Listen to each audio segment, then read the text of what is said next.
There is an object in our sky right now that defies reality.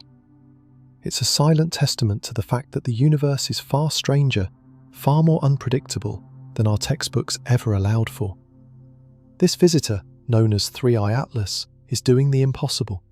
It's producing powerful, structured jets of material into the vacuum of space without any of the volatile gases that make such jets possible. It's like watching a car speed down the highway at 70 miles an hour with no engine under the hood, the fuel gauge reading empty, and the keys lying on the pavement behind it.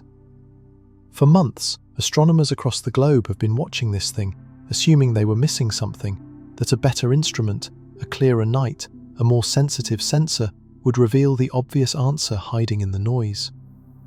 They clung to the hope that human error, not cosmic law-breaking, was at play. But that hope shattered on the night of November 15th, 2025. The latest spectral data didn't just deepen the mystery, it tore up the rulebook of comet physics and suggested possibilities that most scientists are still too cautious to say out loud. This investigation will take you to the edge of what we know and force you to look into the abyss of what we don't. The implications of this single anomalous visitor reach far beyond its own bizarre journey. They touch on the very nature of reality and what else might be drifting, unseen and unknown, in the vast dark between the stars. If you're feeling that pull, that primal curiosity toward the unanswered question, if you want to be here when the next piece of this cosmic puzzle falls into place, then make sure you're part of this community. Hit subscribe and let me know in the comments where you're watching from, what time it is there, and what you make of this incredible development. Thanks for choosing to be here, for choosing to question. Now, let's begin with the data that started it all. On that critical night, a dedicated team of amateur astronomers operating from the high peaks of the Canary Islands aimed their telescope at the impossible. Their goal wasn't revolutionary, it was routine. Another spectroscopic observation of the interstellar visitor that had been haunting our skies for months, an object known for its eerie, persistent green glow and its utterly unpredictable fits of activity. They set their spectrograph to capture a standard range of light, the kind of data that usually fills in gaps and confirms what we already know. What came back was anything but routine. The spectrum was smooth, perfectly, impossibly smooth, a gentle, featureless red slope that told exactly one terrifying story to anyone who knew how to read it. Dust. Nothing but dust. No peaks, no valleys, no molecular fingerprints of cyanogen, no water, no carbon compounds, just the silent, featureless whisper of sunlight bouncing off microscopic particles. If you've ever seen the spectrum of a normal comet, you know this is wrong. Dead wrong. A typical comet at this distance from the Sun should be screaming with chemical activity, a chaotic fingerprint of volatiles boiling off its surface. Instead, the data from 3I Atlas showed nothing. It was the spectrum of a corpse, a dead rock tumbling through the void. The team, understandably, assumed they had made a mistake. They ran their calibration checks, pointed their instrument at the well-understood star Vega, confirmed their equipment was working flawlessly. They looked again. Still nothing. Well, almost nothing. There were about 30 tiny, insignificant peaks scattered across the data, little bumps that might look like something to an untrained eye. But every astronomer learns to recognize these for what they are: noise, statistical artifacts, random fluctuations, the cosmic equivalent of seeing faces in the clouds. Your brain wants them to mean something, but they don't. The conclusion was inescapable. The spectrum was telling a clear, consistent story. 3I Atlas was inert, a ball of dust with no gas, no volatiles, no active chemistry. It was the kind of object that might produce a faint, diffuse dust tail if the sunlight pressure was strong enough, but certainly nothing more. No jets, no outbursts, no sudden changes in brightness, just a quiet, predictable, and ultimately boring slide through the inner solar system before it vanished back into the infinite darkness between the stars. Except there was a problem with that story, a catastrophic problem. Less than 24 hours after this definitive spectrum was recorded, 3I Atlas decided to come alive again. The SLU telescope network captured images that showed the object surrounded by brilliant, structured plumes of material. 3 distinct jets, symmetric and powerful, blasting dust and whatever else into space with the kind of raw intensity you'd expect from a comet in full, violent eruption. The very same object that spectroscopically read as completely, utterly dead was now behaving like it had just woken up from a nap and decided to throw a party. This is the point where astronomers start using words they normally avoid. Words like impossible, words like contradictory, and in the private late-night conversations, words that are even less scientific. Because in comet physics you have rules. It's a chain of cause and effect as reliable as gravity itself. Jets require volatiles. Volatiles produce gas. Gas shows up in spectra. You cannot have structured, powerful jets without the chemistry to drive them. The data was now telling 2 completely different, mutually exclusive stories. Both could not be true. Unless, of course, we have been asking the wrong questions all along. And if those jets can switch on without gas, without heat, without any of the normal triggers, then the next question becomes terrifyingly obvious. What or who is actually controlling them? The jet reappearance. A 24-hour miracle or mechanism, the image that shattered all comfortable assumptions, came through at 6:10 a.m. Universal Time on November 16th. The Canary 1 telescope, a key node in the global SLU network, captured 3I Atlas in high contrast, and there they were, clear, unmistakable, and chillingly symmetric. These were not the chaotic, sputtering sprays of dust you might see from a disintegrating comet. These were plumes extending from the nucleus with the geometric precision of a pinwheel. 3 of them, evenly spaced, each maintaining its own coherent, ruler-straight shape as they expanded into the blackness of space. It was this symmetry that sent a cold jolt through the community. Nature is messy. When a comet heats up and its frozen gases begin to sublimate from the surface, you get chaos. Different parts of the surface heat at different rates. Weak spots crack open at random. Pockets of frozen gas explode outward in unpredictable directions. The resulting jets twist and wobble as the nucleus rotates. They are organic, unpredictable, alive with a kind of random, beautiful complexity. But 3I Atlas wasn't doing that. Its jets were too clean, too balanced, too deliberate. It was the kind of pattern that makes you lean in close to the screen, your coffee forgotten, your brain, trained on a lifetime of comet observations, screaming that something here is fundamentally wrong. Symmetry in nature usually means one of 2 things. Either you are looking at something shaped by very specific, constraining physical forces, like powerful magnetic fields or precise rotational dynamics, or you are looking at something that has been engineered. And since the scientific consensus is that comets are not engineered, that leaves you scrambling, desperate for a natural explanation that can account for such perfect form. Except the natural explanations are failing, one by one. There was no thermal trigger for this event. 3I Atlas wasn't near its closest approach to the Sun. It wasn't experiencing a sudden spike in solar heating. There was no obvious rotational change that would have exposed a fresh, volatile-rich patch to sunlight. The object was just coasting, at the same distance from the Sun as it had been for days, with the same illumination angle, the same everything. And yet, somehow, in the narrow window between the night of November 15th, when the spectrum showed 0 activity, and the morning of November 16th, when the jets appeared in all their glory, something happened. Something switched on. And then, adding to the bewilderment, a few days later, it switched off again, then back on, then off. This on-again, off-again pattern is utterly unheard of in comet physics. Comets are not light bulbs. Once they start outgassing, they generally keep going until they either run out of accessible volatiles or move so far from the Sun that temperatures drop and the process halts. You might see variations in intensity as the nucleus rotates, sure, but you do not see complete shutdowns followed by complete violent reactivations on a timescale of hours. That is not how sublimation works. It is not how physics works. Some researchers began floating the idea of a deeply periodic behavior. Maybe 3i Atlas has an unusually short and complex rotation period, and the jets only fire when a very specific, isolated region faces the Sun. But the timing has refused to cooperate. The activity cycles do not correlate with any consistent rotational period that anyone can calculate. It's not periodic, it's reactive. It's as if the object is responding to a stimulus, but nobody can figure out what that stimulus is. The next logical hypothesis was an internal energy source.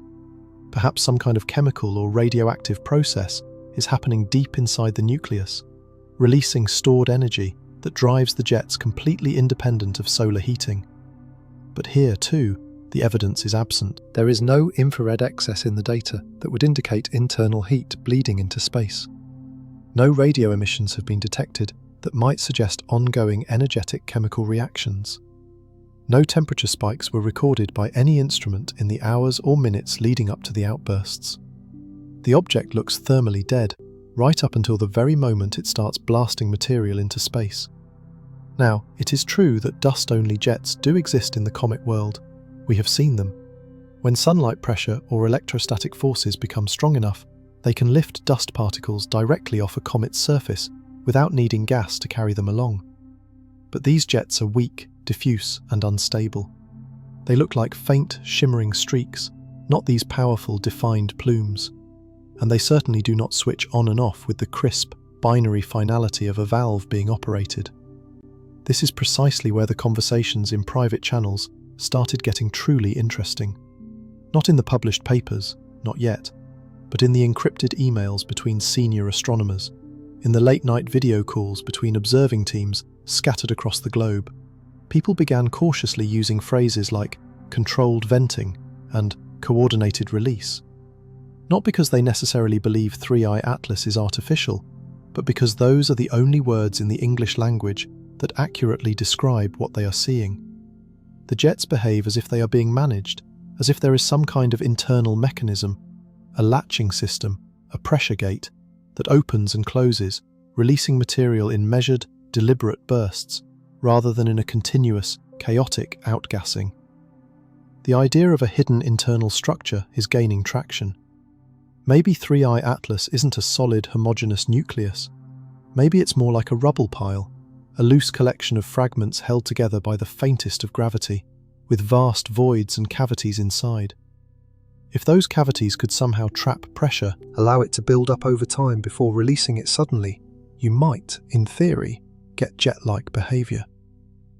But even this clever model struggles catastrophically to explain the symmetry. Random cavities in a random pile of cosmic rubble should not, could not, produce 3 evenly spaced, perfectly formed jets. They should produce a mess. A spectacular mess, perhaps, but a mess nonetheless. So we are left with an object that acts as if it has moving parts, internal processes that start and stop not on a timer, but on a command. A system that seems to respond to conditions we cannot identify, with behaviour we cannot predict. The jets themselves are not the real problem. Jets, we understand. It is the timing that is driving everyone to the brink. It is the fact that they can disappear completely, leaving the object looking like a lifeless husk, only to reappear hours later as if nothing had ever happened. That is not comet behaviour, that is something else entirely. And as if this wasn't strange enough, the jets are not even the only anomaly. They are merely the most visually obvious one. Because when you pull back and look at the most defining visual characteristic of 3i Atlas, when you really dig into what is causing it to glow with that persistent, eerie green light, you find another set of contradictions that makes the jet problem look almost simple. The object is glowing brightly in a colour that should require chemistry that simply isn't there. Green comets are not, in themselves, a new phenomenon. We have seen them before. Comet Lovejoy glowed with a brilliant emerald hue. Comet Neowise had a distinct greenish tint. It is one of the more breathtaking sights in amateur astronomy, this soft, living light spreading through the coma like bioluminescence in a dark ocean. And we understand the mechanism behind it perfectly. The green comes from diatomic carbon, C2 molecules, fluorescing under the ultraviolet light from the sun. As solar radiation slams into these molecules, they absorb the energy and re-emit it at specific, precise wavelengths that our eyes and instruments interpret as green. The technical term for these are the swan bands, a series of emission lines that show up as clear, unambiguous peaks in spectroscopic observations. Except 3i Atlas doesn't have C2, at least not in any detectable amount. The spectrum that came back from the Canary Islands showed no swan bands whatsoever. No peaks at 516 nanometers, no peaks at 563 nanometers. Nowhere you would expect to see them. The diatomic carbon that should be solely responsible for the iconic green glow is simply absent.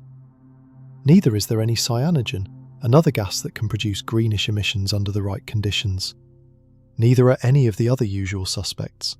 The entire chemical recipe that is supposed to create this colour is missing from the ingredients list. So where is the green coming from? This is the question that has been haunting spectroscopists for weeks, a ghost in the data. Because the glow is undeniably real. It is not an optical illusion, not some artifact of image processing or oversaturation. Multiple independent observations from different telescopes on different continents have confirmed it. 3i Atlas glows green, persistently, unmistakably, brilliantly green. But the source of that light seems to have nothing to do with the traditional, well-understood mechanisms. One desperate possibility is charged dust fluorescence. When dust grains are hit by intense ultraviolet radiation, they can, in theory, emit light. Not usually in such a specific, narrow band of wavelengths, mind you, but it is physically possible. If the dust particles in 3i Atlas have just the right size distribution and a very particular composition, maybe, just maybe, they could produce a greenish glow when solar UV energizes them.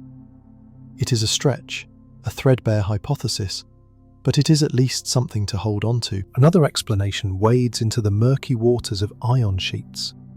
When dust particles interact with the solar wind, that constant supersonic stream of charged particles flowing from the sun, they can develop significant electrical charges. These charged grains can then emit light as they interact with the surrounding plasma. Under very specific and frankly unlikely conditions, this emission could theoretically be concentrated in a narrow spectral band. Could that produce a stable green light?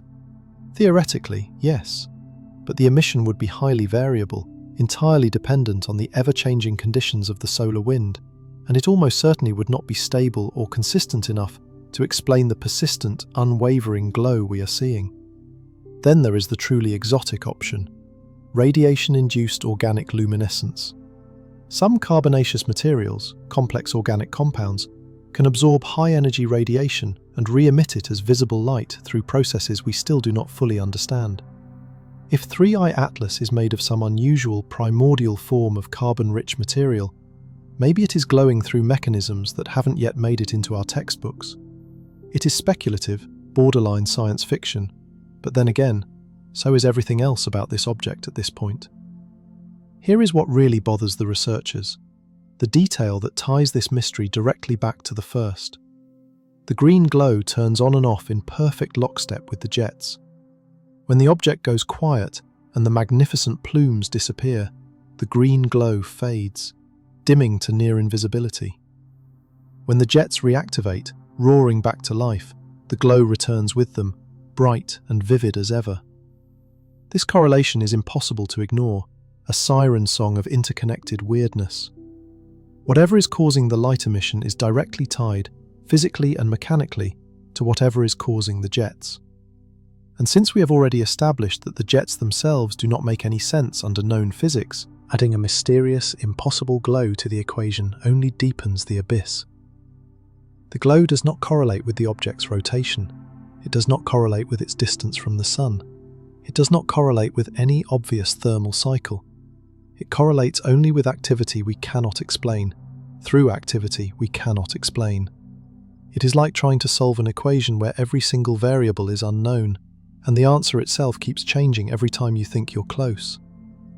Some researchers are now privately, cautiously suggesting that the green emission isn't chemical at all, that it is electromagnetic. that we are witnessing some kind of electrical or magnetic phenomenon playing out in real time, something related to how charged particles move and interact within the dust clouds surrounding 3I Atlas. This would be completely and totally unprecedented. We have never observed anything like sustained electromagnetic emission from a comet, but then again, we have never observed a comet that behaves even remotely like this. The hypothesis unfolds like this.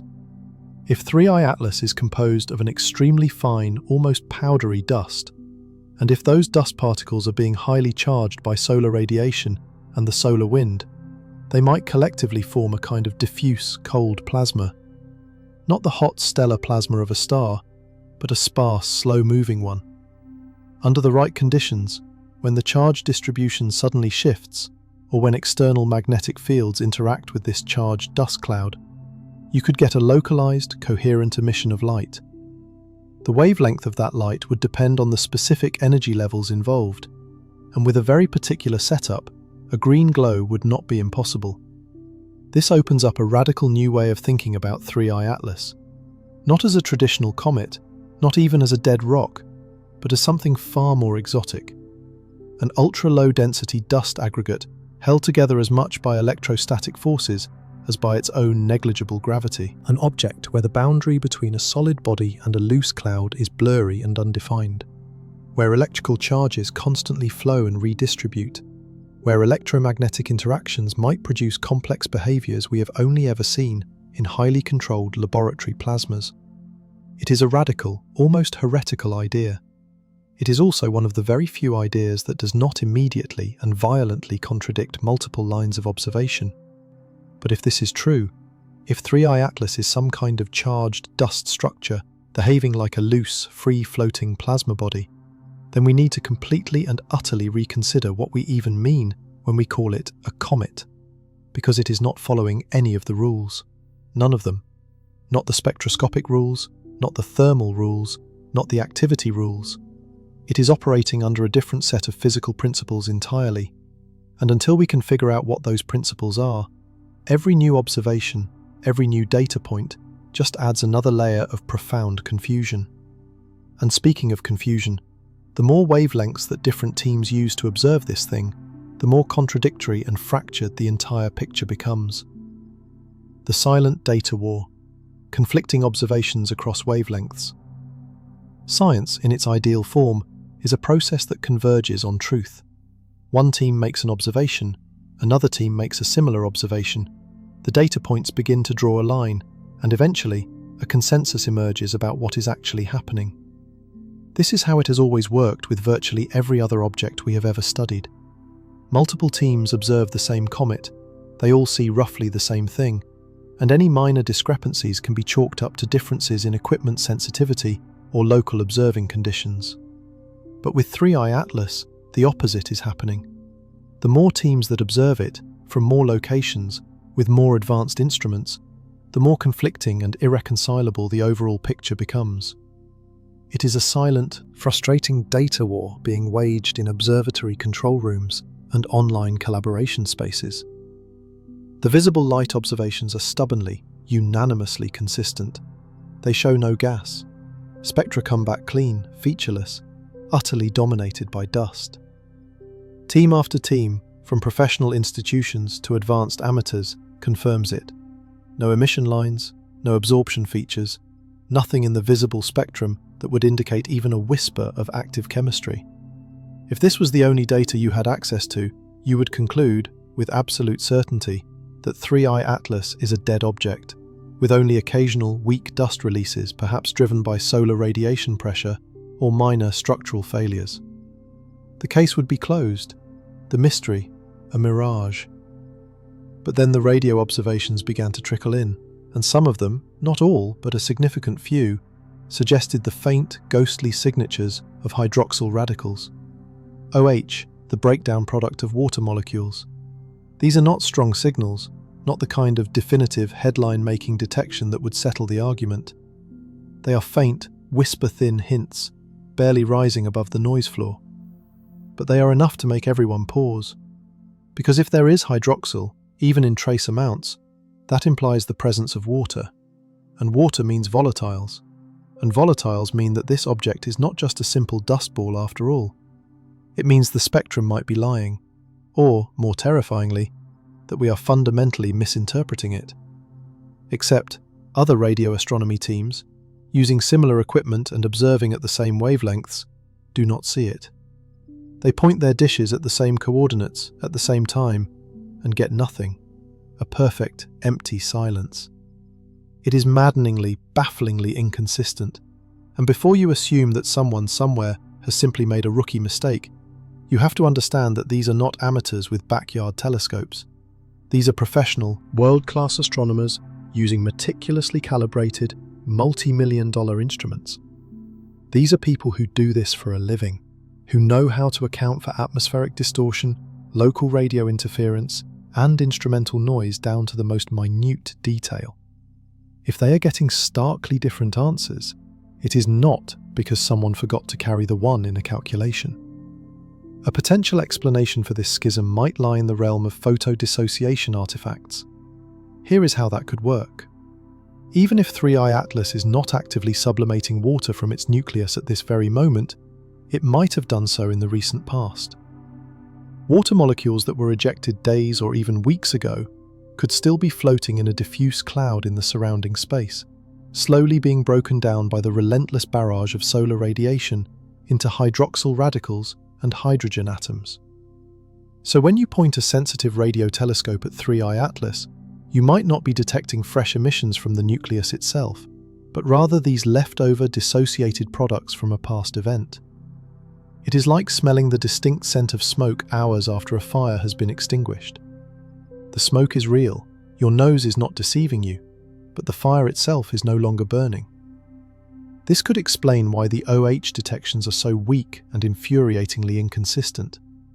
Depending on exactly when you observe, and depending on where those ancient dissociation products happen to be drifting in space relative to the nucleus, you might catch a faint whiff of them, or you might be pointing at an empty patch of space. But this seemingly elegant explanation has its own severe problems. If 3i Atlas was producing significant water vapor in the recent past, why don't we see any other signs of that activity? Why is there no corresponding hydrogen emission? Why was there no noticeable change in the dust production rate that would logically accompany any significant episode of water sublimation?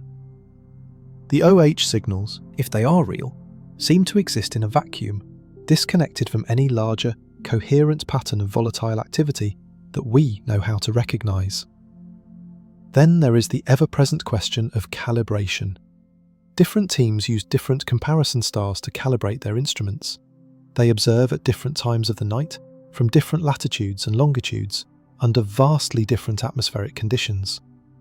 For the vast majority of celestial objects, these differences are negligible, smoothed out by the process of consensus science. But 3i Atlas seems to be pathologically sensitive to everything. The exact time of observation seems to matter. The specific conditions of the solar wind at that moment seem to matter. Even the viewing angle, the geometry of how we are looking at it, might matter. It is as if the object is constantly, subtly shifting between different states, and whether you catch it in one state or another depends on a myriad of factors that nobody fully controls or even understands. This is what astronomers grimly refer to as the snapshot science problem. You point your telescope at an object, you take a measurement, and you get a single, frozen frame of a movie you are not actually watching. If the object is stable and consistent, that one frame is enough. It tells you the whole story. But if the object is dynamic, if it cycles through different behaviours on timescales shorter than your observation windows, then every single team, with every single observation, might be capturing a completely different moment in that cycle. In this scenario, all the data is technically correct, it is just catastrophically incomplete. So, the central, terrifying question has become this: are we observing a single, consistent object that simply looks different depending on the quirks of when and how you observe it?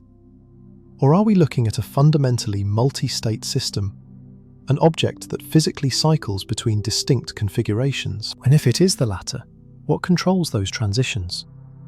What hidden mechanism determines when it is in a dust-only state versus an OH-emitting state versus a jet-producing state? This is where the situation gets philosophically profoundly weird.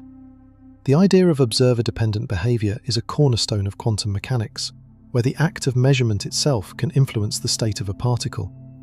But we do not talk about that in the context of comets. Comets are big, classical objects. They follow predictable, deterministic laws. They do not care if you are looking at them or not. Except 3I Atlas seems to be violating that most basic of assumptions. Its behavior appears to depend on a host of external conditions that vary from one observation to the next. Solar wind intensity, magnetic field orientation, perhaps even the properties of the local interplanetary medium itself. The object isn't just sitting there, passively being itself. It is actively interacting with its environment in complex, non-linear ways that directly change what we see. The iron rule of comet spectroscopy has always been this: jet intensity directly correlates with gas emission. Bright jets mean lots of outgassing. Faint jets mean less outgassing. No jets mean no gas. It is a chain of cause and effect as reliable as sunrise. But 3I Atlas has broken that rule completely. We have a state of maximum jet activity paired with a definitive signature of zero gas. It is the astronomical equivalent of watching water flow steadily and calmly uphill.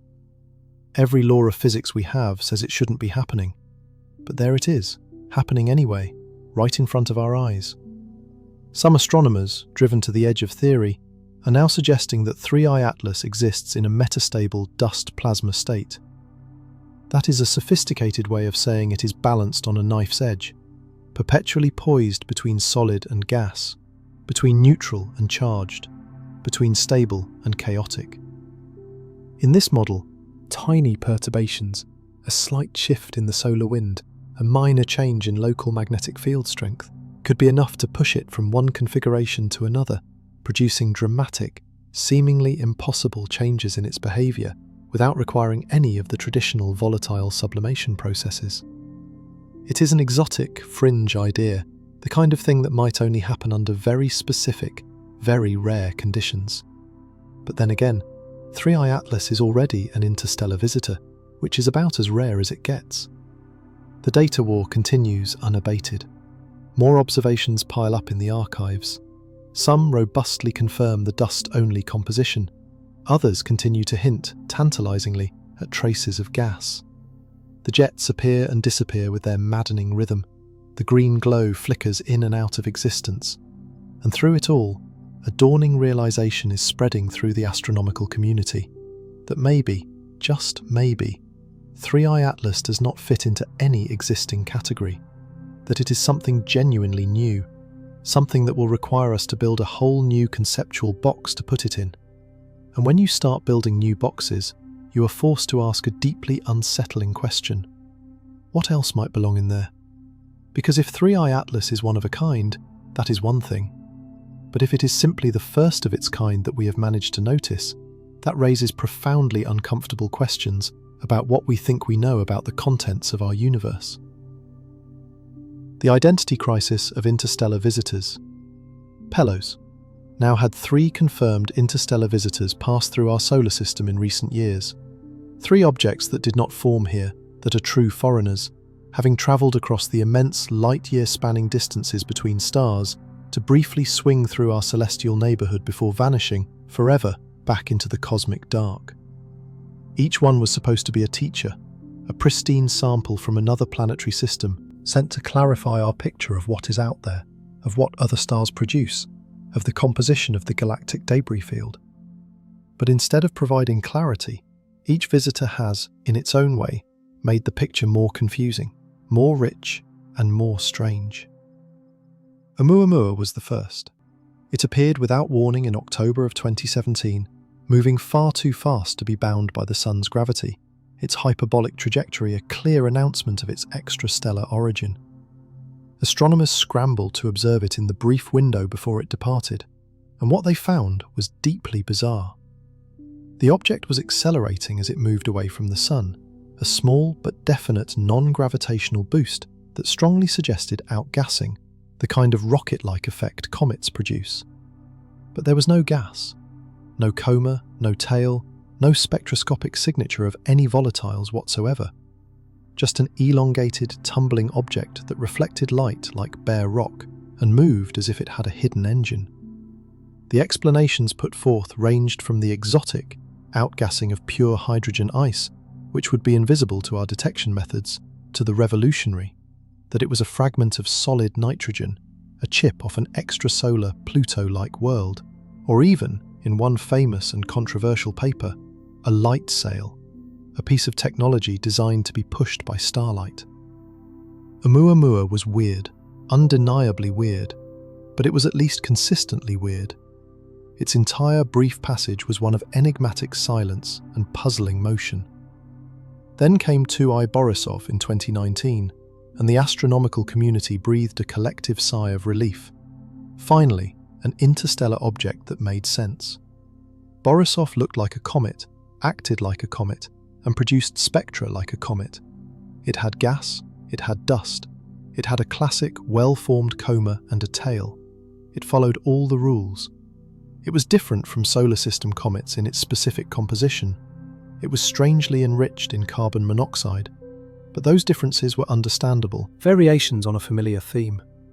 This, everyone thought, is what an interstellar comet should look like. This is what we expected. Borisov was a restorative, a comfort, a reassurance that the universe was, at its heart, a reasonable and predictable place. And then 3I Atlas showed up and threw everything into chaos once more. Because Atlas does not fit with Oumuamua, and it does not fit with Borisov. It sits squarely in some third, unnamed category, a category of one. It has the dramatic, visible activity of Borisov, but completely without the gas signature that must accompany it. It has the spectroscopic emptiness and silence of Oumuamua, but without that object's consistent, rock-like inactivity. It is as if some cosmic prankster took the two previous visitors, selected the most confusing and contradictory aspects of each, and combined them into a single object engineered specifically to drive astronomers to the brink of insanity. So, what in the universe is it? The hypotheses are now scattered all across the map, each trying to claim a piece of the puzzle. Hypothesis 1. A primordial planetesimal. Maybe 3I Atlas is a chunk of material from the very early days of a planetary system around another star. These objects would be ancient, cold, and compositionally strange. They would be fragile aggregates of dust, compressed over billions of years, but never fully consolidated into a proper planet or asteroid. If such an object were to enter the inner solar system, solar heating might cause it to crack and shed dust in unpredictable ways, without producing traditional volatiles, simply because it never had any volatiles to begin with. It would be a relic, a piece of primordial building block material that got left over when the planets formed elsewhere. Hypothesis 2. A supernova fragment. This one is far more exotic. When massive stars end their lives in titanic explosions, they forge enormous amounts of carbon-rich dust in their fiery hearts. This material gets scattered across light years, and some of it might, through chance, come together into larger objects. These fragments would be young, cosmically speaking, formed within the last few million years from stellar debris. They would have truly weird compositions, dominated by carbon compounds and exotic isotopes we never encounter in our own solar system. And because they formed in such an unimaginably violent environment, their internal structure might be nothing like what we are used to. Perhaps the jets we are seeing are not sublimation at all, but episodes of structural failure as the object responds to solar heating in ways that simply do not apply to normal comets. Hypothesis 3. An exotic plasma body. This is the idea that 3I Atlas is a partially ionized dust mass, held together more by electromagnetic forces than by its own weak gravity. It is not quite a solid, not quite a gas, but something in between, a new state of matter for macroscopic objects. Such objects might be common in the cold, dark reaches of interstellar space, where conditions are utterly different from the relative warmth and light of the inner solar system. They would be stable out there in the void, but once they venture close to a star, once the solar wind and radiation begin to interact with them, they would start to behave in bizarre and unpredictable ways. The jets might be electrical discharges. The green glow might be plasma emission. Nothing about them would follow standard comet physics because they are not comets. They are something else entirely. And then there is Hypothesis 4, the one nobody wants to say out loud in a press conference, but the one that is on everyone's mind in the quiet moments. The engineered object, wrapped in a debris shell, not a natural formation at all, but something that was built, something that was designed, now covered in a thick layer of dust and ice, accumulated over an eons-long journey through interstellar space. The symmetric jets could be the result of deliberate, controlled venting. The on-off behaviour could be an operational cycle, a periodic system check, or a course correction manoeuvre. The complete lack of a clear gas signature could be a form of intentional masking, a camouflage to appear natural to any watching eyes. This hypothesis, for all its extraordinary claims, has one powerful virtue. It explains everything. It neatly accounts for every single anomaly in one fell swoop. It also requires us to accept the monumental conclusion that we are being visited, however passively, by technology from another civilization. A conclusion that the entire scientific method demands be supported by extraordinary evidence. And right now, the evidence is merely strange. Strange is not the same as extraordinary. Here is the core of the problem. Every single one of these models, from the mundane to the fantastic, fails to explain at least one major observation. The primordial planetesimal cannot explain the perfect symmetry of the jets. The supernova fragment struggles to explain the clean, repeatable on-off nature of the outbursts. The plasma body hypothesis has a hard time reconciling itself with the fact that the object still looks like a solid, coherent nucleus in high-resolution images. And the engineered hypothesis, for all its explanatory power, cannot explain why we see no heat signature, no radio emissions, no unambiguous sign of active, working mechanisms. Each model solves some puzzles while creating new, equally profound ones. Astronomers are starting to feel like they are stuck in a multiple-choice test where every single answer is partially correct and partially wrong, and there is no all-of-the-above option. And that feeling, that growing, gnawing sense that none of the available options quite work, is leading to a slow-burning consensus. 3i Atlas might represent something genuinely new, not just a slight variant on a known type of object, but an entirely new category of celestial body, something for which we will need to invent new words, new theories, and new models from the ground up. The philosophical weight of this possibility is hard to overstate. For centuries we have been cataloguing the contents of the universe, putting everything into neat, orderly boxes. Planets go here, asteroids go there, comets in this category, interstellar visitors in that one. But nature, it seems, does not care about our boxes. Nature makes what it makes, and if 3i Atlas is teaching us anything, it is that our current classification system is woefully incomplete. That there are things out there, perhaps many things, that do not fit anywhere we have already thought to look.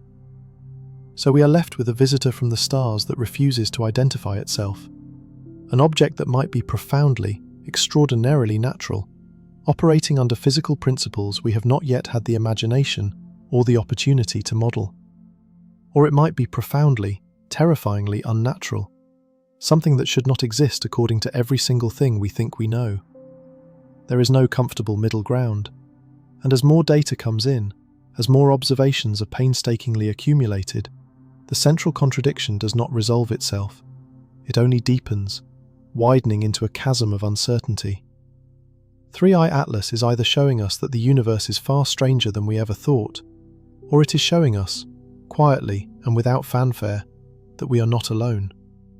Either way, what happens next, how we choose to interpret this paradox, will change the science of astronomy forever. Because to solve it, we will need to stop playing it safe.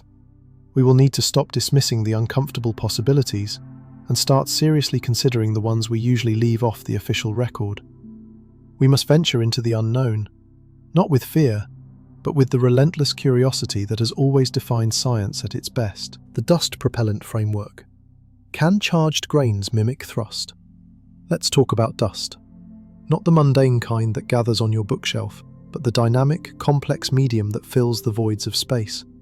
Microscopic particles, each one smaller than a grain of sand, yet collectively massive enough to form the dark nebulae that blot out entire star-forming regions. This dust is not passive. It doesn't simply float. It interacts fiercely with light, with radiation, with magnetic fields, and under the right conditions, it can move with surprising purpose. Here is a fact that challenges intuition. Dust in space can become electrically charged. When a photon of sunlight strikes a microscopic dust grain, it can knock an electron clean off the surface through the photoelectric effect. In an instant, that neutral particle becomes positively charged, and a charged particle is a slave to electromagnetic forces. The solar wind, that relentless stream of charged particles flowing from the sun, carries with it the sun's own magnetic field. When a charged dust grain encounters this field, forces act upon it. Magnetic pressure, electric repulsion. The acceleration might be tiny, almost imperceptible, but over time, across the vacuum of space, these tiny forces compound. In the environment near an active body, like a comet, you can get fantastically complex electrical environments. The nucleus itself can build up a significant charge as solar radiation bombards it. The surrounding cloud of dust becomes a seething mix of charged and neutral particles, a place where plasma physics, the physics of charged gases, starts to dictate the rules. And in plasma physics, counterintuitive things happen. Particles can self-organize into unexpected patterns. Instabilities can form and collapse in an instant. Under very specific, finely tuned conditions, you might even see coherent structures emerge. Regions where charged dust moves in unified, almost deliberate-looking streams. Could this be the key to unlocking the jets of 3I Atlas? Could pure electrostatic acceleration be powerful enough and focused enough to create those symmetric, ruler-straight plumes that have defied all other explanation? The underlying physics suggests, maybe. Laboratory experiments have demonstrated that when you take dust particles, charge them up, and place them within an electric field, they do move, and they move predictably, following the lines of that field. If 3I Atlas somehow maintains a strong charge separation across its surface, with one part of the object holding a strong positive charge and another a strong negative charge, you could, in theory, get a directional ejection of dust. Not driven by the explosive pressure of expanding gas, not by the gentle push of sublimating ice, but by the raw, fundamental force of electromagnetic repulsion. The problem, as always, is the inherent messiness of nature. Natural processes are rarely clean. When you charge a cloud of dust particles, they do not all charge uniformly. Some grains are larger, some smaller. Some are more conductive, others are perfect insulators. Some are bathed in direct sunlight, others lie in deep shadow. What you typically get is a chaotic, unpredictable mix. And when those particles begin to move, they do not move in neat, organized streams. They scatter, they collide. They create irregular, ever-shifting structures. You do not get symmetry. You do not get repeatability. But 3I Atlas does both. Those jets are too clean, too balanced, too perfectly formed. If electrostatic forces are indeed the engine, then something is constraining those forces, channeling them, focusing them in a way that a natural random charge distribution simply does not allow. Think of it as trying to create 3 perfectly spaced, perfectly vertical fountains using only the water pressure from a series of random underground springs. The physics of fluid flow allows for it in theory, but the odds of it occurring naturally, without any plumbing, are astronomically small. We have had hints that this kind of behaviour is not entirely impossible. The Rosetta mission, which spent years orbiting Comet 67P, observed dust behaving in strange ways.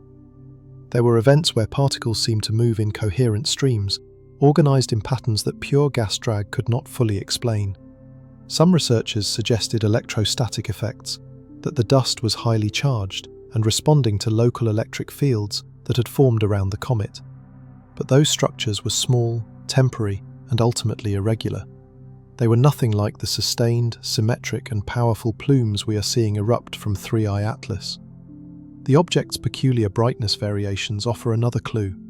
When 3I Atlas dims and brightens, it isn't necessarily because it is producing more or less dust. It could be because the dust that is already there is redistributing its electrical charge. Imagine a cloud of particles where, suddenly, a large fraction of them become more highly charged. They would reflect and scatter sunlight differently. The overall brightness of the object could change dramatically, even if the total amount of material, the total mass, remained constant. This kind of rapid charge redistribution could happen on timescales of hours, driven by subtle changes in solar wind conditions or slight shifts in the object's orientation relative to the Sun. Computer simulations of charged dust streams reveal something fascinating. Under normal, unconstrained conditions, you get chaos, just as we observe in nature. But if you introduce certain boundary conditions, if you assume, for instance, that the dust is being released from specific fixed points on the surface, and that those points maintain consistent electrical properties, you can, in the simulation, generate coherent streams. Not easily, and not with perfect reliability, but it remains within the realm of physical possibility. The key is maintaining those boundary conditions, keeping the charge sources stable and separate, while everything else in the system fluctuates wildly around them. This brings us to the electrostatic fountain model. Picture the nucleus of 3I Atlas not as a uniform ball of dust and ice, but as a structured object with distinct electrical zones.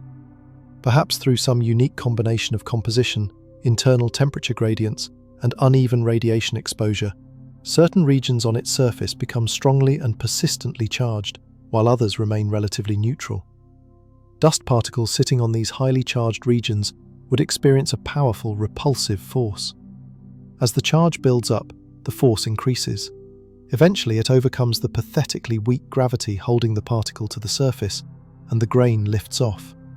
Not in a violent explosion, but in a gentle, steady acceleration upward. More particles follow, and you get a sustained stream. Now here is where the model gets compelling. If there are multiple, independently charged regions arranged in a symmetric pattern around the object, you would get multiple streams, all lifting off simultaneously, all following similar trajectories because they are all responding to the same type of electromagnetic force. The symmetry of the jets would be a direct reflection of the symmetry of the underlying charge distribution. And if something periodically neutralizes those charges, perhaps an influx of electrons from a shift in the solar wind, or a change in the object's own magnetic environment, the fountains would shut off abruptly. Then, the charge would slowly build up again, and the cycle would restart. It is an elegant idea. It is physically plausible. It does not require any volatiles or heat or any of the traditional comet mechanisms we know and understand. But it does require 3I Atlas to possess a specific and strange internal structure capable of maintaining these distinct electrical zones over time. It requires the object to be not just a loose, chaotic pile of dust, but something more organized, with boundaries and interfaces that can sustain significant charge separation. Essentially, it requires 3I Atlas to function like a giant natural capacitor, storing electrical energy and releasing it in controlled, periodic bursts. Is such a thing possible through entirely natural processes? Maybe. Under very specific conditions, with very specific materials, over very long timescales in the deep cold of interstellar space, you might get structures that could, in theory, do this. But here is the uncomfortable, undeniable truth. We have never seen it before. Not in any comet, not in any asteroid, not in any small body within our own solar system. Which means that either 3I Atlas is the first of its kind that we have been fortunate enough to observe, a lucky catch of something rare but ultimately natural, or it is something else entirely, something that does not form through random accretion and collision, but through processes we need to think much, much harder about. And the symmetry of those jets continues to nag at the conscience of every astronomer studying it, because symmetry in nature is never an accident. It always tells a story about how something was formed, or how it is fundamentally structured. Reconstructing the jet geometry, why symmetry is the real red flag. When you stack multiple high-resolution images of 3I Atlas, taken over several hours and across multiple days, something remarkable and deeply unsettling emerges. The jets do not just appear and disappear at random. They maintain their positions with an eerie fidelity. Each individual plume originates from roughly the same, fixed location on the nucleus, extends outwards in the same direction, and maintains the same fundamental shape and structure for hours, even for days while they are active. This isn't a chaotic spray. It's a recurring, precise event. This consistency is what has allowed researchers to attempt a three-dimensional reconstruction of the jet geometry, a technique that is standard practice in comet science. You take images from different points along Earth's orbit, combine them with the known rotation of the comet, and work backward to triangulate the exact source region of each jet on the object's surface. With normal comets, this process reveals a story of geological chaos. Jets emerge from deep craters, from the base of steep cliffs, from freshly cracked open fissures. You might find 5 jets originating from one hemisphere and 3 from another, each pointing in a different, seemingly random direction, dictated entirely by the local topography. It is the story of the object's violent history, written in gas and dust. 3i Atlas tells a different story. It shows 2, sometimes 3, perfectly aligned fans of material. These are not jets emerging from random surface features. They are structures that appear to originate from specific points, arranged with a geometric precision that feels alien. When you map them back to the nucleus, carefully accounting for rotation and viewing angle, you find a source pattern that looks less like the result of geology and more like the product of design.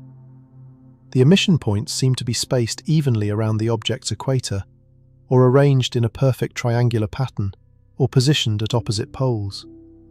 The exact configuration is still hotly debated because we lack a truly high-resolution map of the nucleus itself. But what is undeniably clear is that the pattern is not random. It is ordered. Natural comets do not do this. Natural comets have jets that reflect the messy, stochastic history of their formation and evolution.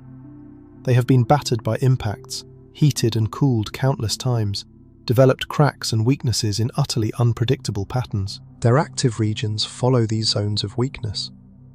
You might get 2 jets located near each other if a major fault line runs through that area, but you never get perfect global spacing. You never get symmetry. Then there is the confounding problem of rotation. For the jet positions to stay so perfectly consistent relative to the nucleus, they must be fixed to specific, unchanging locations on the surface.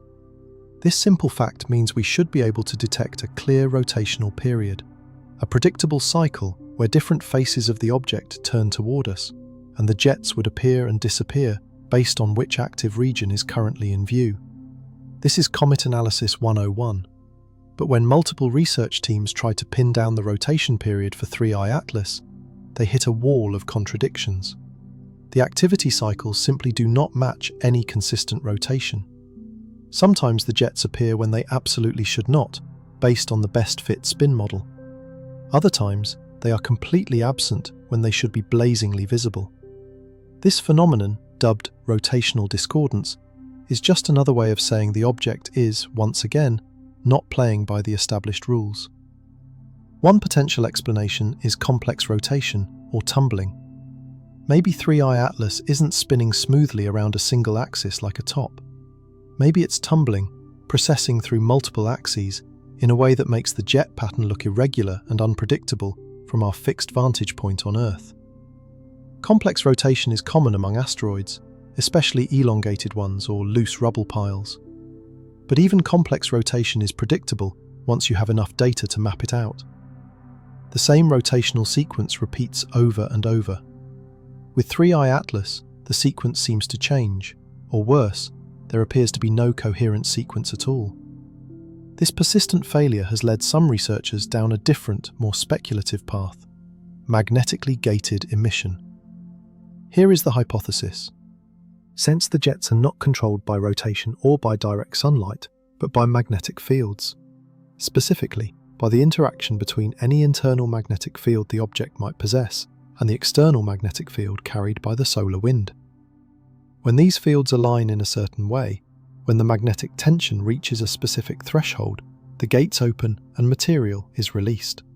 When the fields are misaligned, the gates stay shut and nothing happens. The jets would still originate from fixed points on the surface, but those points would only become active when the precise magnetic conditions in the local environment were met. This would elegantly explain why the activity does not correlate with rotation. The magnetic trigger doesn't care which way the object is spinning, it only cares about the orientation and strength of the magnetic environment. A sudden spike in solar wind intensity, a shift in the direction of the interplanetary magnetic field. These external events could activate the jets, regardless of what face of the nucleus is currently pointing toward the Sun. It would make 3i Atlas exquisitely responsive to its electromagnetic environment in a way that almost no other known celestial body is. But here is the catch. This beautiful idea requires 3i Atlas to be magnetized, and not just weakly magnetized like most rocks, which retain faint traces of ancient magnetic fields frozen into their minerals. It requires the object to be actively, coherently magnetized, maintaining a global magnetic field strong enough to interact meaningfully with the relatively weak field of the solar wind. We have never ever detected a comet with this property. Comets are mixtures of ice and dust, materials that are not known for their ability to sustain strong, permanent magnetic fields. Some asteroids are magnetic, particularly those that are metallic and rich in iron and nickel, but those are completely different objects with completely different formation histories. If 3i Atlas is genuinely magnetic, that single fact would tell us something profound and revolutionary about its composition or its origin. Maybe it formed in an environment permeated by powerful magnetic fields, like the turbulent disk around a young star, or in the chaotic aftermath of a supernova. Maybe its interior is laced with metallic grains, distributed in such a way that the entire object functions like a giant spinning bar magnet. Or maybe, and this is where the speculation veers into territory that makes mainstream science deeply uncomfortable, the magnetic field isn't a natural remnant at all. Maybe it is being generated, maintained, utilized. The artifact hypothesis, no matter how many times it is dismissed, keeps creeping back into the conversation. Not because anyone is eager for it to be true, but because the alternative, natural explanations are beginning to require such a convoluted series of special circumstances that they start to feel less likely. To explain 3i Atlas naturally, you need to invoke a magnetized interstellar object with a symmetric internal structure that responds to specific electromagnetic triggers with precise, repeating behaviors. That is a lot of very specific, very rare conditions that all have to be true simultaneously. And while the universe is undoubtedly capable of producing unlikely combinations, there comes a point where invoking sheer chance begins to feel like a confession of ignorance. The symmetry is the loud, persistent whisper that won't be silenced. It is the data point that refuses to go away. Every time you try to explain it with a natural model, you have to add another layer of special pleading, another just so story. The dust has to be charged just right. The internal structure has to be ordered just so. The magnetic fields have to be aligned precisely. At a certain point, you have to step back and ask yourself, are we explaining what we're seeing? Or are we desperately trying to explain it away? Because there is a clear precedent for this kind of intellectual crossroads in the history of astronomy. There have been moments when the scientific community collectively decided that an observation was simply too weird, too ordered to be natural. And in some famous cases, they turned out to be right. Proportional precedents. The 5 times we thought an object was wrong. 1996. Comet Hale-Bopp was putting on the show of a lifetime, a brilliant double-tailed spectacle visible to the naked eye for months, captivating the world. Radio astronomers, eager to study its outgassing in unprecedented detail, pointed their powerful dishes toward it. What they detected, however, were strange, unexpected signals, periodic pulses at radio frequencies that didn't match any known molecular emission from a comet. For a brief, electrifying and chaotic period, some researchers privately wondered if they were seeing something that wasn't natural. The speculation, confined to hushed conversations and private emails, ran wild. Could Hale-Bopp be carrying something with it? Was there some kind of artificial probe hidden within its vast coma? The answer, when it finally came, was profoundly mundane. It was equipment interference. A nearby communications satellite had been passing through the telescope's field of view, its signals creating a pattern that looked, for all the world, like it was coming from the comet itself. Once the team identified and eliminated this terrestrial contamination, the weird signals vanished completely. Hale-Bopp was just a comet, an exceptionally beautiful and large one, but a completely natural comet nonetheless. The episode became a standard cautionary tale in astronomy textbooks, a lesson about the critical importance of rigorous calibration and the human brain's powerful tendency to see patterns, even when none exist. But what often gets forgotten in the retelling is that the initial observations were real. The signals were genuinely detected. The mistake wasn't in seeing something strange, it was in the interpretation, in the leap to an extraordinary conclusion before all the mundane possibilities had been exhausted.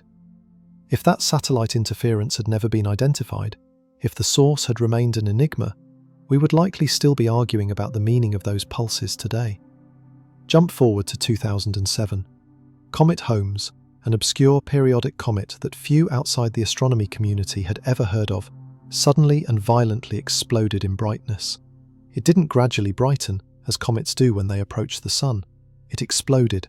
Literally overnight, it went from a faint magnitude 17, invisible without a large telescope, to a brilliant magnitude 2.8, easily visible to the naked eye.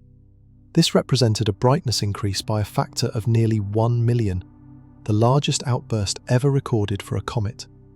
Astronomers scrambled to observe it, and what they found was baffling. The comet wasn't anywhere near the sun. It was actually quite far out in the solar system, well beyond the orbit of Mars, in a region where comets are usually dormant and quiet. There was no obvious trigger, no asteroid impact, no close gravitational encounter with Jupiter, no change in its orbit that could explain such a catastrophic release of energy. Theories proliferated. Maybe a massive subsurface cavity had collapsed, releasing trapped volatiles all at once. Maybe the comet's interior had been undergoing slow, exothermic chemical reactions that suddenly reached a critical tipping point. Maybe they were witnessing the spontaneous, catastrophic disintegration of a small body. Years later, we still do not have a definitive, universally accepted explanation. The leading model involves the delayed sublimation of exotic ices, materials that don't vaporize until they've been exposed to sunlight for extended periods. But even this doesn't fully account for the sheer scale and ferocious speed of the outburst. Comet Holmes remains a profound anomaly, a permanent reminder that even after centuries of study, comets can still do things that defy our expectations and models. Then there is the case of Rosetta. In 2014, the European Space Agency's probe arrived at comet 67P Churyumov-Gerasimenko after a decade-long journey, becoming the first spacecraft to orbit a comet. For the next 2 years, it sent back a torrent of unprecedented data, mapping the comet's surface in such detail that you could track individual boulders. And buried in that treasure trove of information were moments that genuinely unsettled the scientists. Dust walls, for instance, events where the comet would suddenly release vast, solid-seeming sheets of dust so dense they looked like physical barriers moving through space. These structures expanded outward in ways that didn't fit any standard sublimation model. They were too coherent, too organized, too much like a controlled phenomenon. The Rosetta science team debated their origin for months.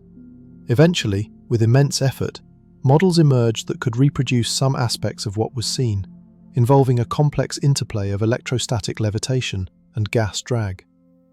But the fact that it surprised everyone, the fact that this behavior wasn't predicted before Rosetta arrived, serves as a powerful testament to how much we still have to learn about the physics of these seemingly simple objects. Even for a comet we literally lived with for 2 years, surprises kept emerging from the shadows. And of course, there is Oumuamua. Its story is now legendary. The non-gravitational acceleration, the lack of a coma, the conflicting theories trying to explain its behavior range from the outgassing of pure hydrogen to the sublimation of solid nitrogen to the suggestion that it was a light sail, either a derelict piece of technology or one still functioning. That last hypothesis, while considered unlikely by the majority of the scientific community, captured the public imagination precisely because it addressed the anomalies in a single, elegant stroke. The point of revisiting these historical precedents is not to prove that any of these objects were, in fact, artificial. They almost certainly were not. The point is that nature is routinely, spectacularly capable of producing behaviours that look, at first glance, wrong. Behaviours that violate our expectations, that push the boundaries of our models, that make us question, even for a moment, whether we are seeing something natural or something else. And in every single case, the initial, disciplined response of science is to search for a natural explanation, to add complexity and nuance to our models until the observations can be forced, sometimes awkwardly, to fit. But 3i Atlas feels different.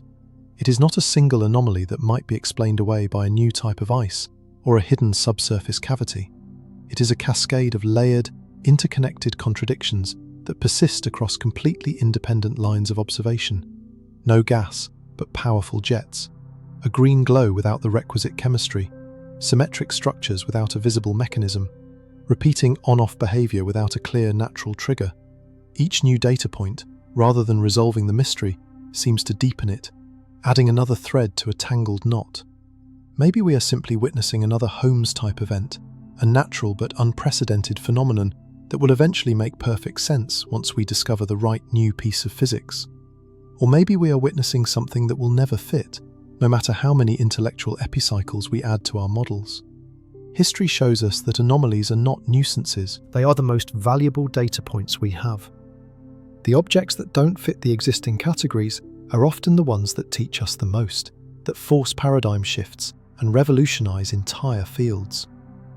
Whether 3i Atlas is teaching us about a new type of natural object or pointing towards something else entirely, the lesson is already clear. We should have learned by now not to be surprised when the universe decides to surprise us. But understanding that intellectually and accepting it emotionally are two very different things. And right now, in observatories and university departments around the world, many astronomers are quietly, privately struggling with a possibility that they have spent their entire careers considering to be not just improbable, but fundamentally impossible. The weight of that cognitive dissonance is the real force driving the investigation forward into ever more speculative territory. The artifact hypothesis, the scientific version. Let's be unequivocally clear about something.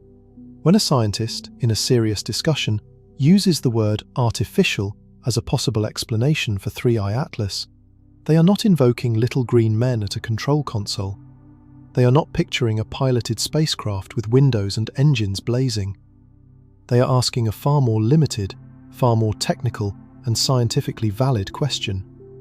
Could the object's observed behavior be most parsimoniously explained by assuming it contains engineered components? Components that might now be dormant, degraded, or functioning in ways we do not comprehend, but components nonetheless. Evidence of design rather than purely stochastic natural processes. This is precisely how researchers in the field of SETI, the search for extraterrestrial intelligence, have always framed the question. SETI is not about listening for greetings or conversations. It is about the detection of techno-signatures, unambiguous signs that a technology, any technology, exists somewhere in the cosmos. It is the search for something in the data that was built, rather than something that simply formed. There are ways to approach this scientifically, to separate sober, reasoned speculation from the realm of science fiction. Start with motivation. If 3i Atlas were some kind of probe, even a derelict one, even a fragment of a larger structure that was shattered eons ago, what practical purposes could explain the specific behaviors we are seeing? Navigation and course correction present one compelling possibility. Venting material in controlled, directional bursts is a perfectly legitimate method of adjusting a trajectory.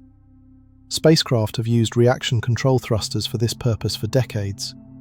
If you wanted to make a fine-tuned course change without the complexity of conventional chemical rockets, releasing dust in an asymmetric controlled manner would achieve that. The jets wouldn't need to be tremendously powerful, just consistent and, most importantly, directional. Deceleration is another, even more intriguing option. An interstellar probe entering a new solar system would be travelling at a significant fraction of the speed of light, far too fast to be captured by a star's gravity or to conduct any meaningful survey of planets. It would need to slow down. Carrying enough conventional rocket fuel for an interstellar deceleration burn is practically impossible due to the monstrous mass requirements. But if you could use the interstellar medium itself as reaction mass, scooping it up during your long journey, processing it, storing it, and then ejecting it behind you as you approach your destination, you could create an effective braking thrust. The dust jets we are seeing could, in this model, be the visible exhaust of a deceleration burn that began months ago and is still ongoing. Orientation control is also a critical function. In the frictionless environment of space, objects tend to tumble. If you need to keep a specific instrument platform pointed at a star or a planet, or if you need to align a communications array, you require a system to manage your attitude. Small symmetric jets positioned at precise points around your geometry would be an ideal solution for this. Firing them in a specific sequence would allow you to spin up, spin down, or precess your axis of rotation. The fact that 3i Atlas's jet activity does not correlate with its rotation might not be a mystery at all. It might be the entire point. It might be evidence of an active attitude control system maintaining a specific orientation, independent of its natural spin. Then there is the more speculative, but still scientifically grounded, idea of communication. What if the dust releases are not for propulsion but for signaling? The deliberate ejection of material in specific, complex patterns, at specific times, could create temporary structures in space that might be detectable from vast distances. It sounds like the plot of a novel, until you recall that humanity has seriously considered not dissimilar concepts for its own deep space missions. Project Orion, though never built, was a serious design to use nuclear explosions for propulsion. More recent concepts involve solar sails and directed energy beams. The idea of using mass ejection for purposes other than pure thrust is not fantasy. It is a branch of advanced engineering. Or perhaps the jets are part of a self-cleaning mechanism. An object travelling for millions of years through interstellar space would inevitably accumulate a thick crust of accumulated material, dust, water ice, complex organics, from the interstellar medium. This layer would act as a shield, protecting whatever was inside from micrometeoroids and cosmic radiation. But if there was something underneath that needed to eventually do something, to observe, to sample, to communicate, it would need to shed this protective blanket. Periodic, violent venting would be an effective way to blow off the accumulated debris, expose the functional surface beneath, and then allow the shielding layer to reaccumulate until the next scheduled cleaning cycle. Now this is where the hypothesis encounters its most significant constraints.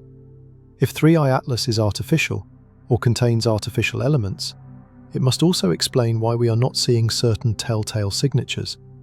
There is no detectable heat excess.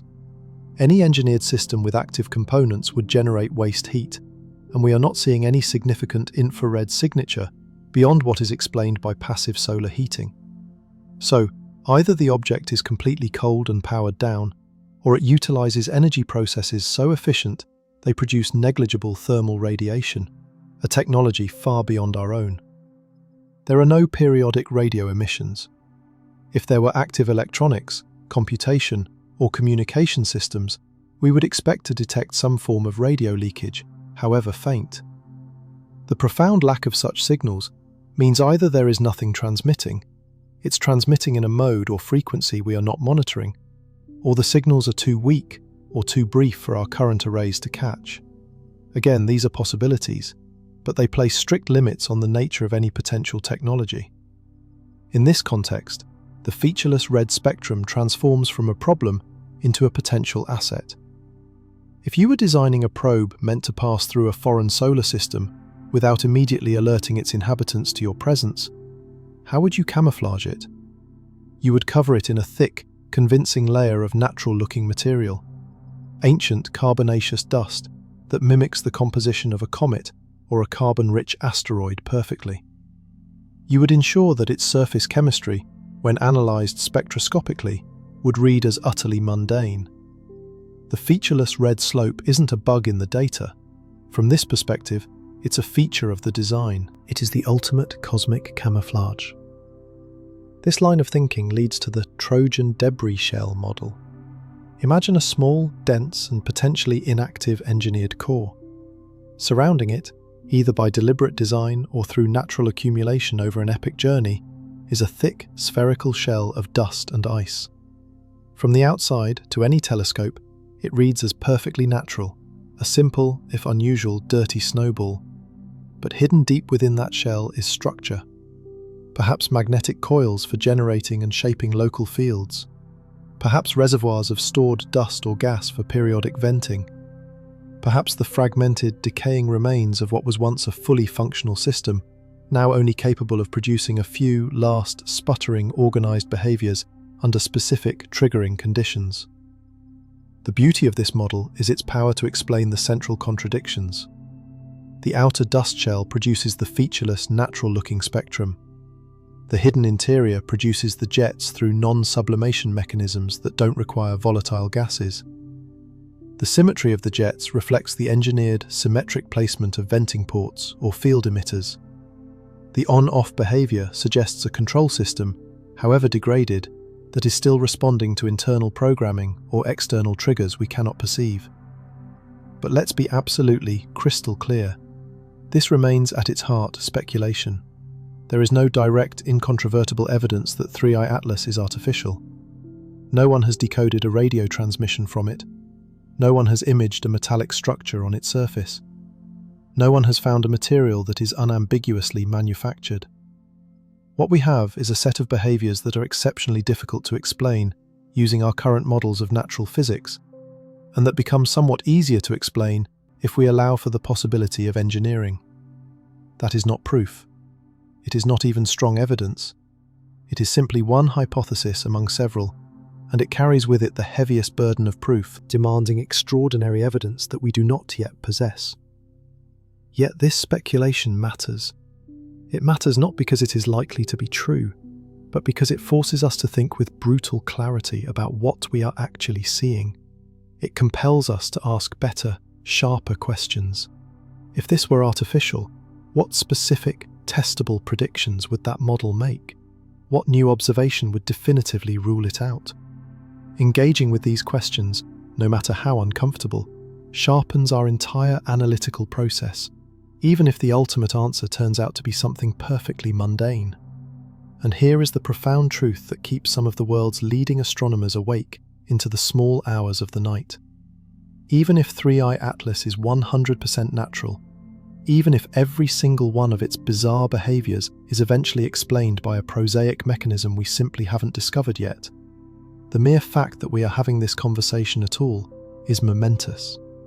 It means we have reached a point in our development as a scientific civilization where the existence of artificial, non-human objects in space has entered the space of scientifically valid possibilities. It is a question that can be asked without immediate professional ruin. That is new. That is a threshold we have crossed.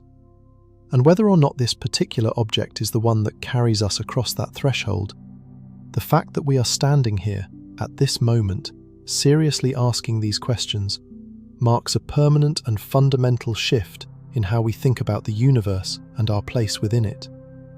Alternative cosmos. What 3i Atlas suggests is possible. Let us for a moment strip away all the speculation about artificial origins. Let us assume, for the sake of argument, that 3i Atlas is entirely, unequivocally natural. That foundational assumption, however, does not make the mystery vanish. It merely shifts the question into a different, equally profound dimension. If this object is natural, if some process in the cosmos creates things like this without any intelligence or design involved, then we have been thinking in a dangerously small box about what is possible out there in the immense darkness between the stars. Our models of planetary formation and small body evolution, built from the limited sample of our own solar system, may be woefully provincial. Consider the possibility of supernova debris aggregates. When a massive star ends its life in a cataclysm, it does not merely scatter uniform gas, it forges dust, enormous quantities of it, carbon, silicon, iron, complex organic molecules, all condensing out of the expanding fireball in the days and weeks following the detonation. This material spreads across light years, mixing with the interstellar medium, destined to be incorporated into new generations of stars and planets. But some of it might clump together before that happens. Small, fragile aggregates of freshly formed dust, still warm from the violence of their birth, shaped not by the slow, gentle process of accretion in a protoplanetary disk, but by the shock waves and magnetic fields of the supernova remnant itself. These objects would be young, cosmically speaking, millions of years old, not billions. Their composition would be a direct snapshot of the supernova's nucleosynthesis, rich in heavy elements, carbon chains, and exotic isotopes we rarely encounter in our own, more sedately formed solar system. And because they formed in such an extreme environment, their internal structure could be bizarre. Magnetic fields could be frozen into the dust grains during formation. Sharp compositional gradients could create natural electrical interfaces. Voids and chambers within the loose structure could trap charge or pockets of gas. They would be nothing like the comets that formed peacefully in the cool, outer regions of a protoplanetary disk. They would be children of stellar violence, and their behaviour would be accordingly unpredictable and energetic. Or think about carbonaceous matter undergoing radiation-induced metamorphosis. We know that complex organic molecules in space, the so-called tholins, can be profoundly transformed by long-term exposure to cosmic rays and ultraviolet radiation. This slow accumulation of radiation damage over millions of years can alter physical properties in surprising ways. Materials that were once brittle can become viscous. Insulators can become semiconductors. Crystalline structures can become amorphous. If 3I Atlas is composed of such long irradiated material, a kind of cosmic pumice stone that has been soaking in the galactic radiation field for eons, its behaviour might reflect material states and properties we have never had occasion to study in our laboratories. Its response to solar heating might not be simple sublimation, but a more complex process of structural rearrangement and electrostatic discharge. There is also the compelling, though poorly understood, possibility of long-distance magnetic coherence. The interstellar medium is not a perfect vacuum.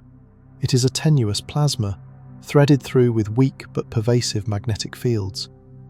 An object moving through this magnetized medium for millions of years could potentially become magnetized itself. Not strongly, but enough for it to matter at the small scales of dust dynamics. Dust grains can align themselves with magnetic fields. If you have a cloud of partially magnetized dust held together by weak gravity, the magnetic interactions between individual grains could create emergent structure. Domains where magnetic fields align, boundaries where they oppose. The resulting object could behave less like a simple gravitational aggregate and more like a magnetic composite material, where electromagnetic forces contribute significantly to its structural integrity. This line of thinking leads directly to the electrostatic comet concept, something theoretical physicists have toyed with in papers, but never expected to see in the sky. Imagine an object where the electrostatic repulsion between similarly charged dust grains provides a significant counterforce to its own weak gravity. It is still bound together, but barely. The internal structure is dominated by electromagnetic forces as much as by mass. Such an object would be incredibly fragile, easily disturbed, but potentially capable of sudden, large-scale reorganizations. When external conditions change, when solar wind intensity increases, when the local magnetic field orientation shifts, the delicate balance of forces inside the object is disrupted. Electrical charge rapidly redistributes. Material moves in sudden collective avalanches. Jets appear. These are not wild, unsupported speculations. They are logical extensions of known physics into regimes and parameter spaces we have simply never had the opportunity to observe. Every piece of this puzzle exists in isolation somewhere else. We have observed charge effects in lunar dust and in comet comas. We have detected magnetic fields in meteorites and in space. We have observed the complex organic chemistry of interstellar clouds. What we have never seen is all of these phenomena combined and interacting within a single cohesive object. But why wouldn't such combinations exist? The universe is vast beyond comprehension and ancient beyond imagining. It has had billions of years to try every possible combination of matter, energy, and force. Some of those combinations are bound to produce objects that look impossible, that violate our intuition, until we realize that our intuition is built on a sample size of one, our own solar system. We have been like a traveller who has only ever visited one continent, assuming all the world's forests, animals, and landscapes must be roughly similar to the ones back home. 3i Atlas might be our first glimpse of a completely different ecological zone in the cosmos. This leads to the humbling, philosophical question lurking behind all the data and debate. How much of what is actually out there have we truly sampled? We have studied a few hundred comets in any detail. We have analysed meteorites that come from perhaps a few dozen parent bodies. We have now observed only three, confirmed interstellar visitors. That is not a representative sample of the galaxy's small body population. That is barely a beginning. It is akin to trying to understand the entirety of Earth's biodiversity by examining 3 animals pulled at random from the planet. You might get a spider, a goldfish, and a sparrow, and conclude that animals are generally small, harmless, and live in limited environments. You would be blissfully unaware of the existence of blue whales, giant sequoias, and deep-sea vent ecosystems. 3i Atlas might be the blue whale in our cosmic living room, not because it is artificial, but because it represents a category of object, a class of physical structure, that we have simply never sampled before.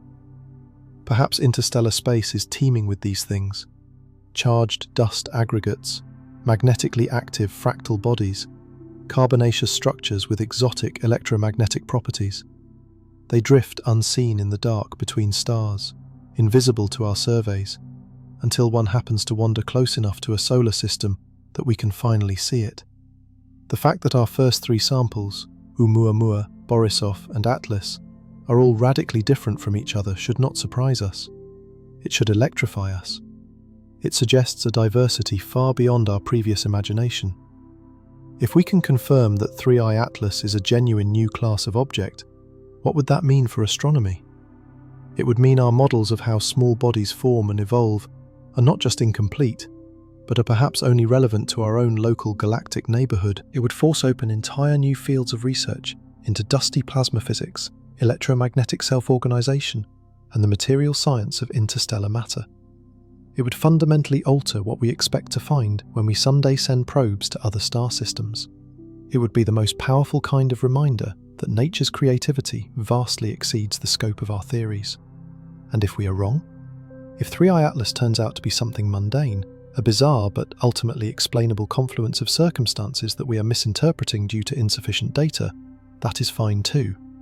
That is how science works. It advances as much through the elimination of wrong hypotheses as through the confirmation of correct ones. Every dead end, every failed model brings us closer to the truth. The vital thing is that we are asking the questions, that we are willing to look at the data, no matter how strange, and consider possibilities that lie outside our comfort zone, that we are not so intellectually entrenched in our existing models that we refuse to see what the universe is trying to show us. Because here is the ultimate, humbling truth. The cosmos is under no obligation to conform to our models. It does what it does. Stars explode, planets form, and dust drifts, all without consulting our textbooks. And occasionally, very occasionally, a piece of that vast, unknown universe passes close enough for us to study it. These moments are precious. They are fleeting windows into the larger reality, the one that exists utterly independent of human observation and human understanding. 3i Atlas is one of those windows, and whether it is showing us new physics, new classes of natural objects, or something even stranger, the view it offers is, beyond a doubt, spectacular. But here is something that might surprise you. 3i Atlas is not the only window that has swung open this remarkable year. 2025 has been a year of anomalies, of observations that don't quite fit, of small, persistent mysteries accumulating across disparate fields of science. And when you finally step back and look at them together, a pattern begins to emerge. Not a conspiracy, not a grand design, but a consistent reminder that we are living through a period of genuine, foundational discovery. The kind that only occurs when your observational tools have become good enough to detect the subtle weirdness at the edges of your understanding, but your theoretical frameworks have not yet caught up to explain it. Submerge the quantum gravity micro-resonance anomaly, forging. While astronomers were collectively puzzling over the green glow and impossible jets of 3I Atlas in the night sky, a different kind of mystery was unfolding in a deeply shielded laboratory beneath the Alps near Geneva. Physicists conducting an experiment designed to probe the very limits of quantum mechanics in weak gravitational fields were recording results that, according to every established model, should not exist. The experimental setup was a masterpiece of precision.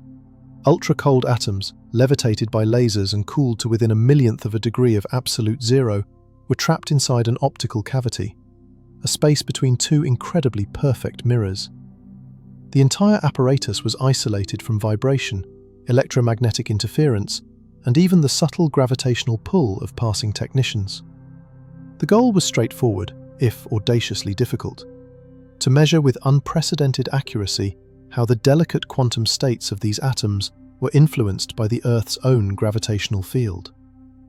What they measured instead was a faint, persistent, and maddeningly intermittent frequency drift, a tiny but definitive shift in the resonance frequency of the optical cavity that would appear for minutes or hours, then vanish, only to reappear days later. The initial assumption, universally held, was a calibration error. Experiments of this sensitivity are notoriously fickle. The thermal expansion of a support rod by 1,000th of a millimeter, a subtle electromagnetic field from a piece of equipment in the next room, the gravitational disturbance from a large truck driving on a street above. Any of a million things could create a false signal. The team spent weeks, then months checking everything. They recalibrated their lasers. They added additional layers of magnetic shielding. They ran control experiments with the atoms removed to characterize the background noise of the empty apparatus. The drift persisted. It was not constant, but it was frequent enough and statistically significant enough that it could no longer be dismissed as noise. And here was what made it truly strange. The drift correlated with nothing. Not with local gravitational changes measured by supersensitive gravimeters, not with cosmic ray flux monitored by dedicated detectors, not with lunar tidal forces, not with seismic activity, not with the power grid fluctuations. It appeared to be random. Yet when physicists ran sophisticated statistical analyses on the timing and amplitude of the drifts, they found hints of structure in the noise. It was not true randomness. There were patterns, subtle correlations that hinted at some underlying hidden cause the team could not identify. In the hushed corridors and private review meetings, some physicists began to whisper that this might be, just might be, the first experimental hint of quantum gravity effects.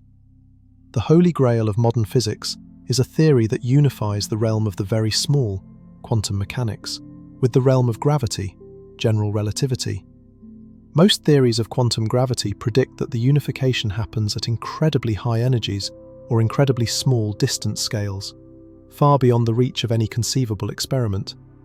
But a few fringe theories suggest that there might be tiny, residual signatures detectable in exquisitely precise measurements, a faint fuzziness or graininess to space-time itself that would manifest as a fundamental, irreducible noise in the kind of experiment the Geneva team was running. Other physicists, the overwhelming majority, argued forcefully that it was undoubtedly an unaccounted-for systematic error, an environmental effect they hadn't yet tracked down, or a simple statistical fluke that would disappear with more data. The debate is ongoing, intense, and deeply technical. Papers are being drafted, replication attempts are being planned at other state-of-the-art laboratories around the world.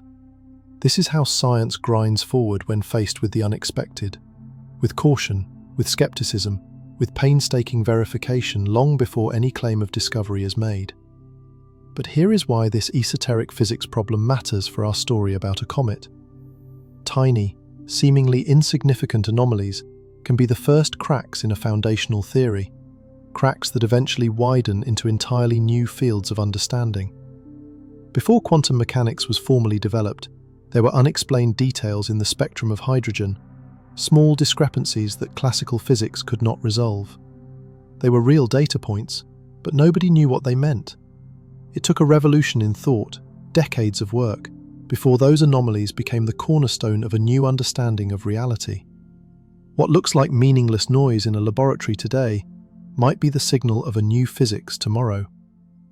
The behavior of 3I Atlas might be the macroscopic, cosmic scale version of this same phenomenon. Just as the ultra-cold atom experiment is probing the edge where quantum mechanics and gravity intersect, 3I Atlas might be probing the edge where dust dynamics, plasma physics, and electromagnetic forces interact in ways we have not yet modelled. Both are edge cases. Both are producing data that stubbornly refuses to fit into existing frameworks. Both are quiet, persistent reminders that our understanding of the physical laws of the universe is not yet complete. The parallel runs even deeper. In both cases, we are observing phenomena that are intermittent, that switch on and off without a clear classical trigger, that seem to follow rules we do not yet recognize. The unpredictable frequency drift in the cavity, the unpredictable jet activity from 3I Atlas. Both suggest that there are processes at work in the universe, processes operating just below the threshold of our perception that our current models do not account for. Perhaps these processes are related in some deep mathematical way. Perhaps the charge dynamics in a complex dusty plasma share a similar statistical structure with the quantum fluctuations of a gravitational field. It is probably not that simple. But the overarching point is that discovery and understanding do not happen in isolated silos. A breakthrough in one field, no matter how small or confusing, often illuminates a stubborn problem in another, seemingly unrelated field. This is in fact how the most profound discoveries tend to begin, not with a triumphant shout, but with a quiet, puzzled frown. Not with a dramatic revelation, but with inconvenient data that forces you to double-check your equipment. The scientists who first detected the cosmic microwave background radiation thought their signal was caused by pigeon droppings on their antenna. The astronomers who discovered the first pulsar jokingly labelled it LGM1 for little green men, because the regularity of the pulses was so artificial seeming. In both cases, the initial reaction was to assume an error or a terrestrial source, before finally, reluctantly, accepting that they had stumbled upon something genuinely new and revolutionary. Right now, 3I Atlas is that inconvenient data. It does not fit. Every single explanation, from the mundane to the exotic, requires stretching our understanding of physics in uncomfortable, sometimes painful ways. But history suggests that this precise feeling of discomfort, this state of cognitive dissonance, is exactly when things get interesting. This is when paradigms, however reluctantly, begin to shift. Not because anyone wants them to, but because the data, the unflinching reality of observation, insists upon it. And if the scientific journey of 2025 is teaching us anything, it is that reality has far more tricks, far more surprises up its sleeve than we have been giving it credit for. The quantum gravity anomaly in Geneva is one example. 3I Atlas is another. And they are not alone. In fact, if you look at what else has emerged from the scientific literature this year, you start to see a theme developing, a chorus of whispers from the edge of knowledge. The AI-discovered exoplanet atmosphere that shouldn't exist.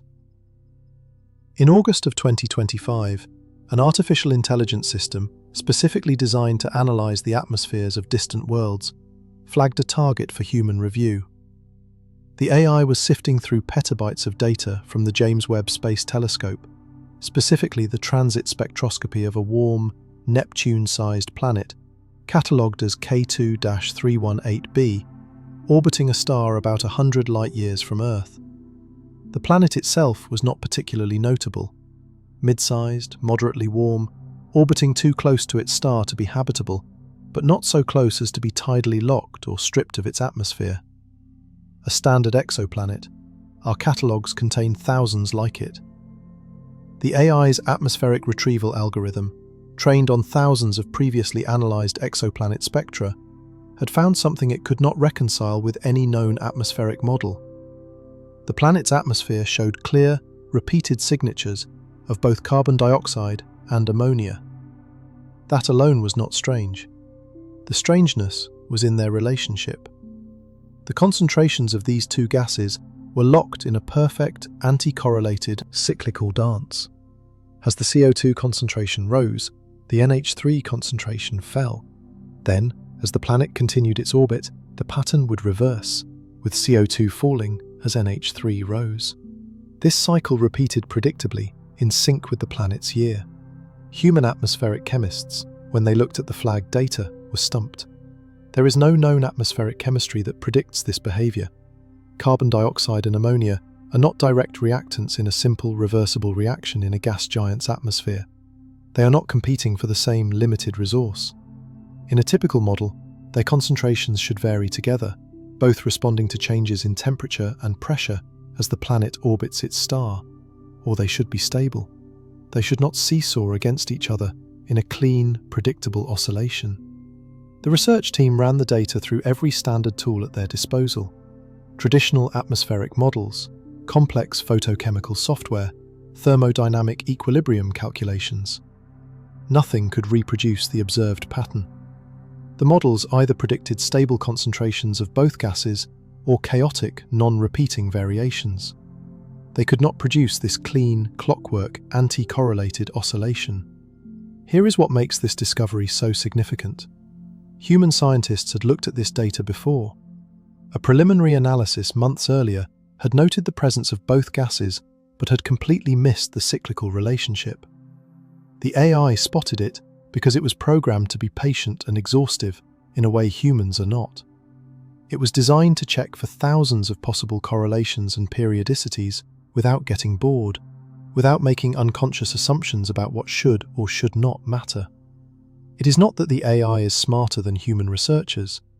It is that it is immune to the human biases of expectation and attention.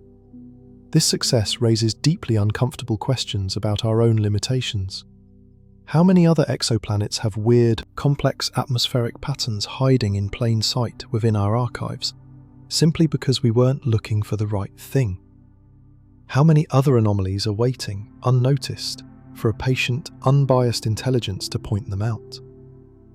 The parallel to the 3I Atlas mystery is immediate and powerful. We might be fundamentally mismodeling the dust dynamics, the charge distributions, the electromagnetic interactions of the object, because we are bringing a cargo of unexamined assumptions about how comets should behave. Those assumptions were built from a sample of objects that all formed in the same place, under the same broad conditions, our solar system. 3I Atlas is a foreigner. It is not bound by our local history. Perhaps its seemingly impossible behavior would be obvious, even predictable, if we could look at it with fresh eyes, free from our preconceived notions. The exoplanet discovery also demonstrates another crucial point. Nature is still capable of surprising us, even in systems we thought we basically understood. Gas giant atmospheres have been studied for decades. We've sent probes into Jupiter's atmosphere. We've modelled the chemistry of Neptune and Uranus. We thought we had a good handle on the principles. But this planet, K2318b, is doing something our models do not predict. Either there is an exotic form of chemistry occurring that we have never discovered, or there are dynamic processes, complex circulation patterns, latent heat releases, chemical feedback loops, that create conditions our current, relatively static models cannot capture. The same could be true for 3I Atlas. Maybe the jet behavior makes perfect sense if you account for dynamic processes we are not yet modeling. Charge flows across its surface, magnetic reconnection events in its vicinity, electrostatic instabilities that build up and release on timescales shorter than our typical observation windows. We have been trying to explain it with static models and equilibrium calculations, but the object itself is clearly not in equilibrium. It is a dynamic system, actively cycling between states, responding to its environment in real time. Some researchers are now beginning to suggest that AI assistants, trained on vast datasets of solar system comet behavior and plasma physics, might be the key to decoding 3I Atlas. Imagine feeding a neural network every single data point we have: the light curves, the spectra, the jet timing, the solar wind data, the magnetic field measurements. Let it search, without prejudice, for patterns that correlate with any and all environmental factors. Maybe the trigger for the jets is a complex, non-linear combination of solar wind speed, cosmic ray flux, and the object's own rotational phase, a relationship far too subtle for a human to spot. The atmosphere of K2-318b is proof that complexity exists beyond the boundaries of our current theories, that planets, under the right conditions, can behave in ways we haven't anticipated. If a hot Neptune 200 light-years away can break our models, why should we assume that an interstellar visitor, right here in our own solar system, is bound by the physics we already have written down? The universe keeps showing us that we don't know all the physics yet. This is the theme that is emerging, connecting disparate fields this year. Expectations are being violated, models are failing, observations are forcing a wholesale reconsideration of what we thought was possible. And it is not happening in the obscure, untestable fringes of theoretical science. It is happening in mainstream observational science, in data from flagship missions like JWST, in well-funded, repeatable laboratory experiments. The universe is speaking to us, clearly and repeatedly. We are just not yet fluent enough in the language to understand what it is saying. But sometimes, the most profound messages come not from the distant depths of space or the abstract purity of a laboratory, but from right here on our own planet, from environments so extreme we were certain nothing could possibly exist there. The 2025 Deep Sea Biosphere Surprise. In March, a drilling project in the Philippine Sea, pushing the boundaries of technology and endurance, pulled up core samples from a staggering 12 kilometers beneath the ocean floor. This was deeper than anyone had ever sampled before. Deeper, in fact, than most biologists thought anything could survive. The pressure at that depth is crushing, thousands of times greater than at sea level. The temperature, thanks to geothermal heat, hovers near the boiling point of water, despite being buried under miles of cold water and rock. No sunlight penetrates there. There is no free oxygen. It is, by any standard definition, one of the most hostile environments for life on the planet. The samples were handled with extreme care, their exteriors sterilized to remove any contamination from the drilling process. They were cracked open in a sterile clean room, and material was extracted from their pristine interiors. The researchers expected to find little, if anything. Perhaps a few dormant bacterial spores, the hardiest of life forms in a state of suspended animation. Perhaps traces of ancient degraded organic molecules that had drifted down from the world above millions of years ago. Perhaps nothing but sterile rock. What they found instead were living microbes. Not dormant, not barely clinging to existence. They were metabolically active, reproducing, and seemingly thriving. These organisms were extracting energy from chemical reactions between the surrounding rocks and water, building new biomass, maintaining their cellular structures under pressures that should crush their machinery, and at temperatures that should denature their essential proteins. The discovery sent shockwaves through the field of biology. We thought we knew the absolute limits for life. Temperature presents a hard barrier based on the stability of the complex molecules life depends on. Pressure imposes strict limits on the integrity of cell membranes and the function of enzymes. Energy availability sets a lower bound on how nutrient-poor an environment can be before the cost of maintaining life exceeds the energy that can be extracted from it. These are not soft, flexible guidelines. They are based on the fundamental physics and chemistry of life as we know it.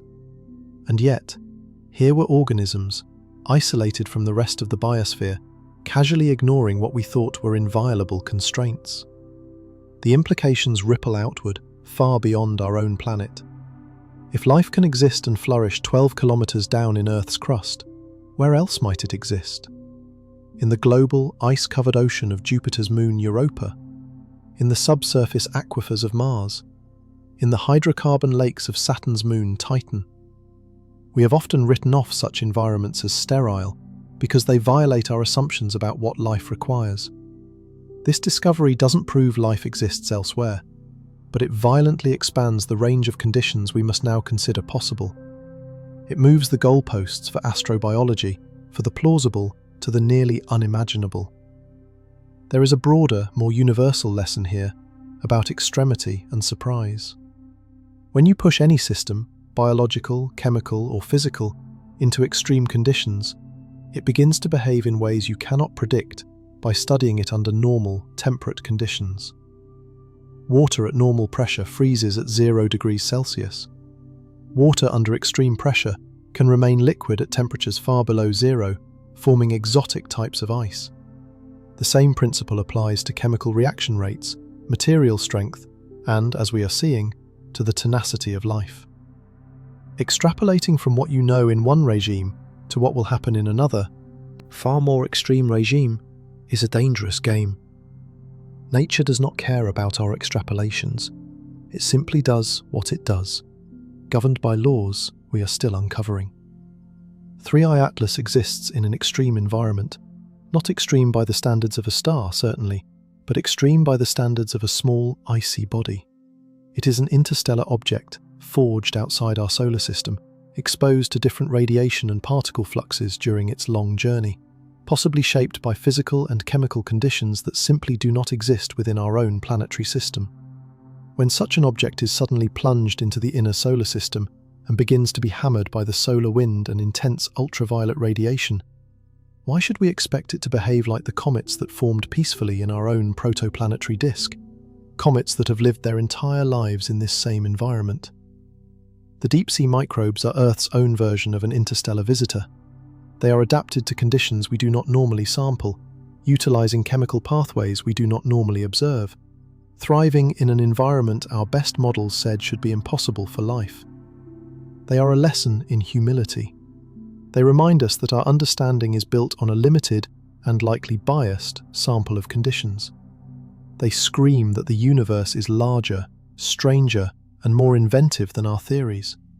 They tell us that making confident assumptions about what is and is not possible is the fastest way to be proven wrong. This theme of unexpected resilience and flexibility is a recurring motif throughout the natural world. Life adapting to blistering radiation, materials remaining stable at temperatures that should vaporize them, chemical reactions proceeding at rates that defy prediction. Every single time we push our observations into a new regime, we find surprises. Not as rare exceptions, but as routine occurrences. So why would we expect it to be any different for the third interstellar visitor we have ever seen? The deep-sea discovery also underscores the irreplaceable value of direct observation.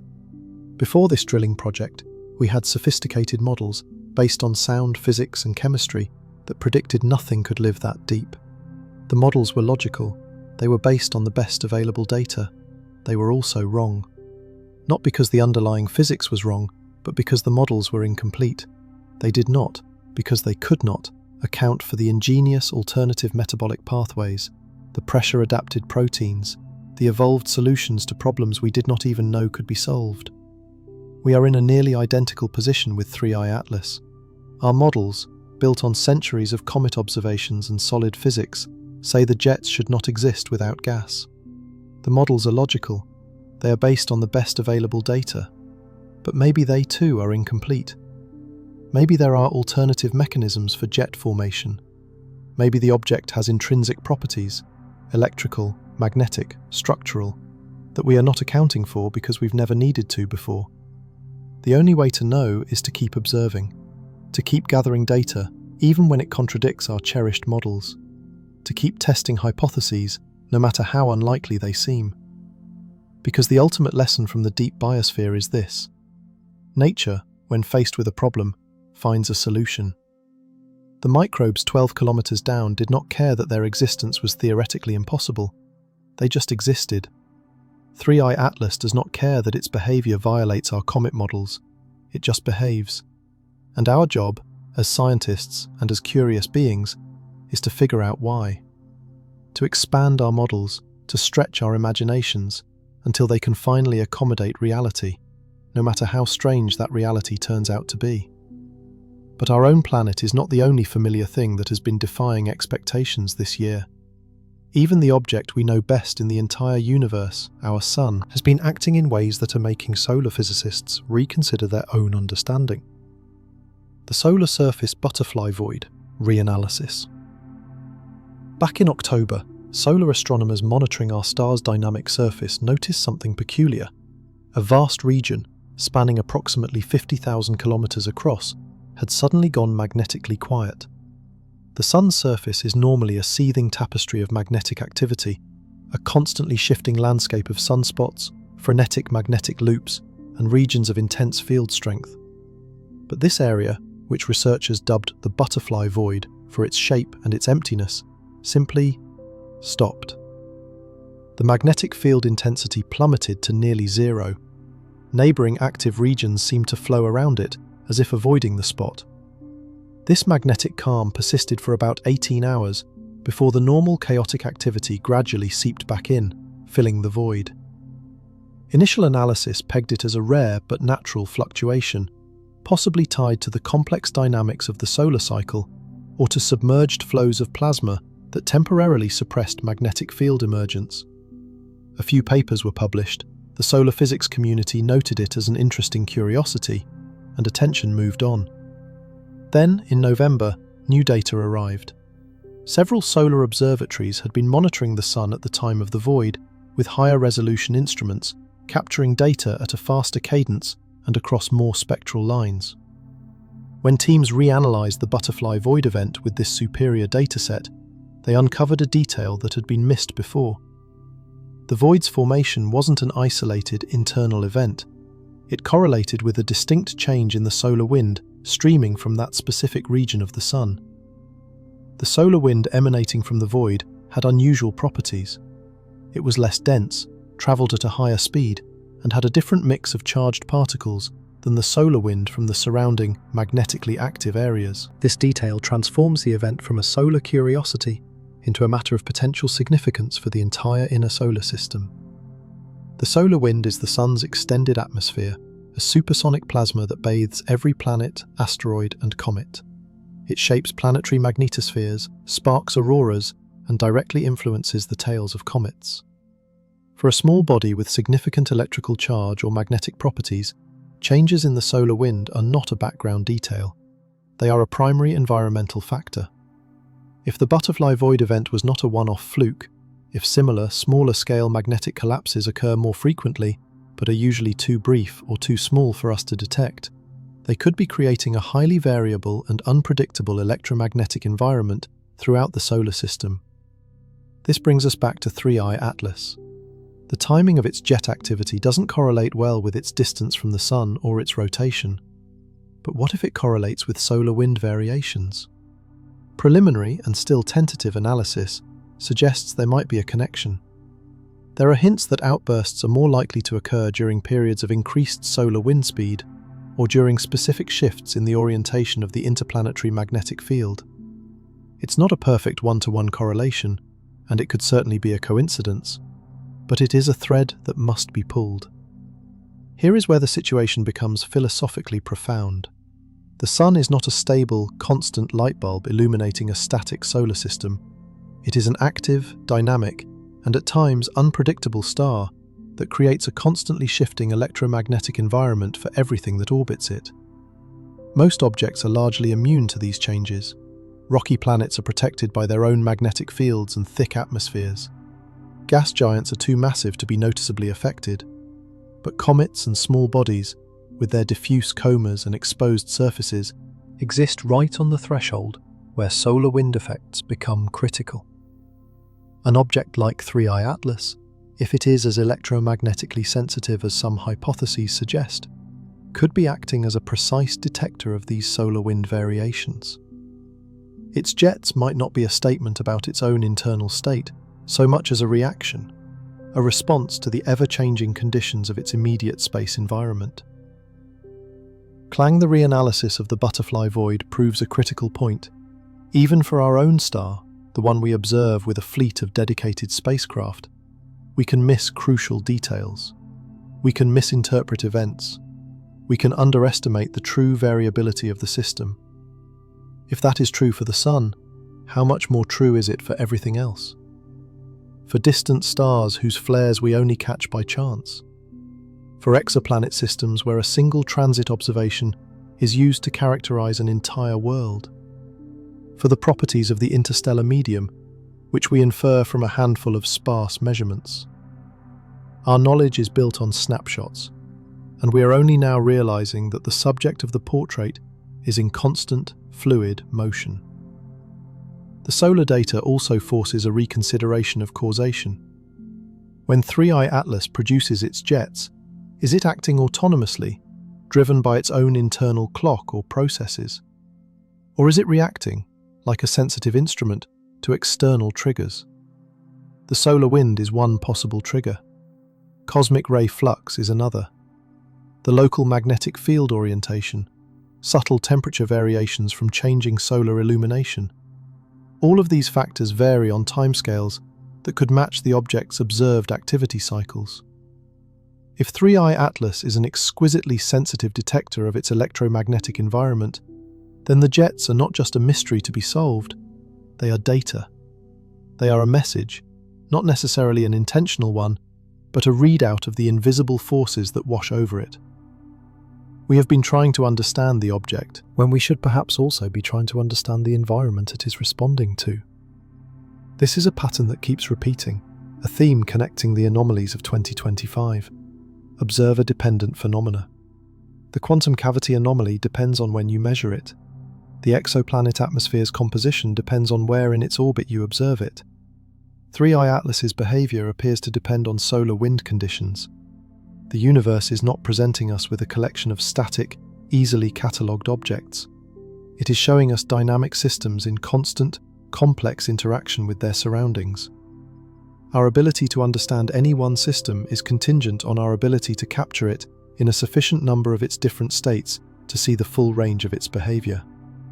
Sun's own variability is the ultimate proof that stability is a local and temporary illusion. Even on timescales of hours, the electromagnetic environment of the inner solar system is in flux. On timescales of days and weeks, it changes dramatically. If 3i Atlas is fundamentally an electromagnetically active object, if its dust is highly charged and its structure responds directly to external fields and plasma flows, then of course it would exhibit variable, seemingly unpredictable behavior. The surprising thing wouldn't be that it changes, the surprising thing would be if it didn't. And this realization, that we are studying a dynamic object within a dynamic environment, brings us to the final piece of the puzzle, the one that ties all of these disparate threads together. Because variability, complexity, and unexpected behavior emerging from simple components are not unique to astronomy or physics. We are seeing these very same themes play out in one of the most rapidly advancing fields of human technology, and the parallels are both unsettling and illuminating. Intelligence debate, tying it all together. Unresolved. In September, researchers working on the frontier of artificial intelligence witnessed something strange unfold within their own creations. They were training a transformer-based neural network, a sophisticated type of AI, to solve complex partial differential equations, the mathematical bedrock that describes phenomena from fluid dynamics and electromagnetic fields to quantum mechanics. The training was standard. The network was shown countless examples of a system's initial state and how it evolved over time. Its task was to learn the underlying rules and predict what would happen next. Commemorating on hundreds of thousands of examples, the network began doing something it had not been explicitly programmed to do. It started identifying conserved quantities. In physics, quantities like energy and momentum are conserved. They remain constant even as a system undergoes dramatic changes. These conservation laws are fundamental principles, but they are not obvious from simply watching a system evolve. You need a deep, abstract understanding of the physics to recognize them. The neural network discovered them on its own. It inferred these fundamental laws purely from the pattern of the data, without any human researcher pointing them out. Then it went a step further. It began self-correcting. When its initial predictions violated the conservation laws it had itself discovered, it would adjust its outputs to ensure those quantities remained constant. It wasn't programmed to care about conservation. It had learned that adhering to these principles led to more accurate and robust predictions. It was, in a very real sense, debugging its own understanding of physics. This sparked a fierce debate within the AI research community. Some argued this is merely sophisticated pattern matching, that the network found statistical regularities in its training data and is exploiting them with no genuine comprehension. Others countered that this exhibits the hallmarks of emergent intelligence. The system isn't just memorizing, it's extracting abstract principles, applying them to novel situations, and checking its work for internal consistency. These are behaviors we associate with reasoning and cognition. The debate matters because it forces us to confront fundamental questions about the nature of intelligence itself. Does it require consciousness? Does it require a biological substrate? Or is it simply a property of sufficiently complex information processing systems, regardless of what they are made of? Can something be intelligent without knowing it is intelligent? These are no longer just philosophical musings. They are urgent, practical questions with real-world implications. Now link this back to 3i Atlas. The key concept here is emergence, the phenomenon where complex, organized, and intelligent-seeming behavior arises from the interaction of simple, mindless components. We see it in neural networks, simple algorithms and electrical currents interacting to produce reasoning-like behavior. We see it in biology, simple cells interacting to form complex organisms and ecosystems. And we see it in physical systems. You do not need a guiding intelligence to get complexity. You do not need a designer to get organization. Under the right conditions, order emerges spontaneously from chaos. Dust particles, interacting through electromagnetic forces, can self-organize. Charged grains can align with magnetic fields. Electrostatic forces can create intricate structures in plasmas. Chemical reactions can produce stable, oscillating patterns. None of this requires a mind or a purpose. It is just physics operating in regimes where non-linear interactions give rise to unexpected, higher-level behaviors. 3i Atlas might be a spectacular example of emergence in a physical system. Dust, plasma, magnetic fields, and solar radiation, all interacting in a complex dance to produce behaviors that look organized, controlled, and even deliberate, but which arise naturally from the underlying simple rules of physics. The AI systems are emergent intelligence in code. The neural networks are just silicon and electricity running algorithms, but the sophisticated behaviors that emerge during training were not explicitly programmed. They emerge from the process of learning, from the network exploring the vast space of possible solutions and settling on those that are most effective. 3i Atlas might be emergent physics, dust, ice, and charge configurations exploring their own vast possibility space under the influence of solar radiation and magnetic fields, and finding stable, repeating configurations that persist because they are dynamically balanced. Disregase requires us to invoke intelligence in the traditional, conscious sense. The AI is not conscious, even though it exhibits behaviors we associate with reasoning. 3i Atlas is not alive, even though it exhibits behaviors we associate with controlled machinery. But both are powerful demonstrations that complexity can arise from simplicity, that order can emerge from disorder, that the whole can become something that the parts alone could never predict. This is the final and perhaps most important lesson of this entire investigation. The cosmos rewards relentless curiosity over comfortable certainty. Every single time in human history we have been confident that we fundamentally understood a system, every time we have drawn firm boundaries around what is possible, reality has stepped in to show us that we were thinking too small. Quantum mechanics emerged from a few stubborn, unexplained spectral lines. Relativity emerged from subtle, puzzling inconsistencies in the speed of light and the orbit of Mercury. Plate tectonics emerged from the strange jigsaw puzzle fit of the continents. None of these revolutionary discoveries came from clinging to established theories. They came from taking anomalies seriously, from staring at the things that didn't fit and having the courage to ask, what if we're wrong? 3i Atlas is an anomaly, a visitor that refuses to fit our categories, that violates our expectations, that challenges our most reliable models. It might be emergent physics that we haven't recognized yet. It might be the first known member of a new class of natural object that forms under conditions we have never sampled. Or it might be something else entirely. Something that will require us to expand our thinking in ways we cannot yet conceive. But one thing is absolutely certain: it is teaching us. Every observation, every spectrum, every image of its symmetric jets is a precious data point about the universe beyond our solar system. It is information about how matter behaves in the interstellar medium, about what happens when objects from alien environments enter our own, about the limits of our current understanding and the boundless potential for discovery. The year 2025 has been a year of small, quiet revolutions.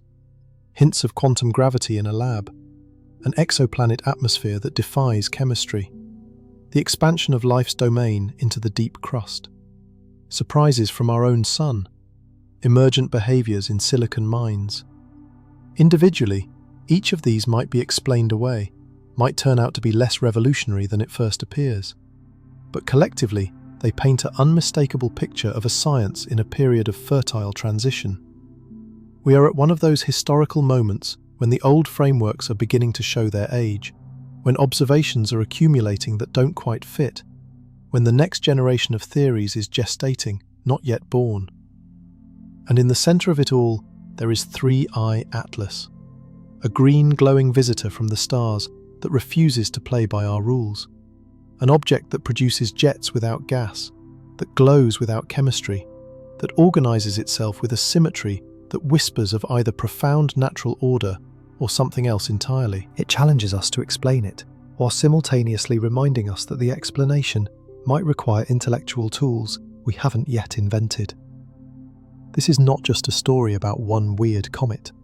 It is a story about how we do science. It is about how we respond to the unknown.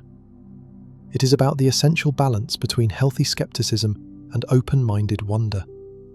It is about remembering that the universe is under no obligation to make sense to us, that our theories are maps, and every map has edges, beyond which lies territory uncharted. Clang-Eye Atlas sits on that edge right now.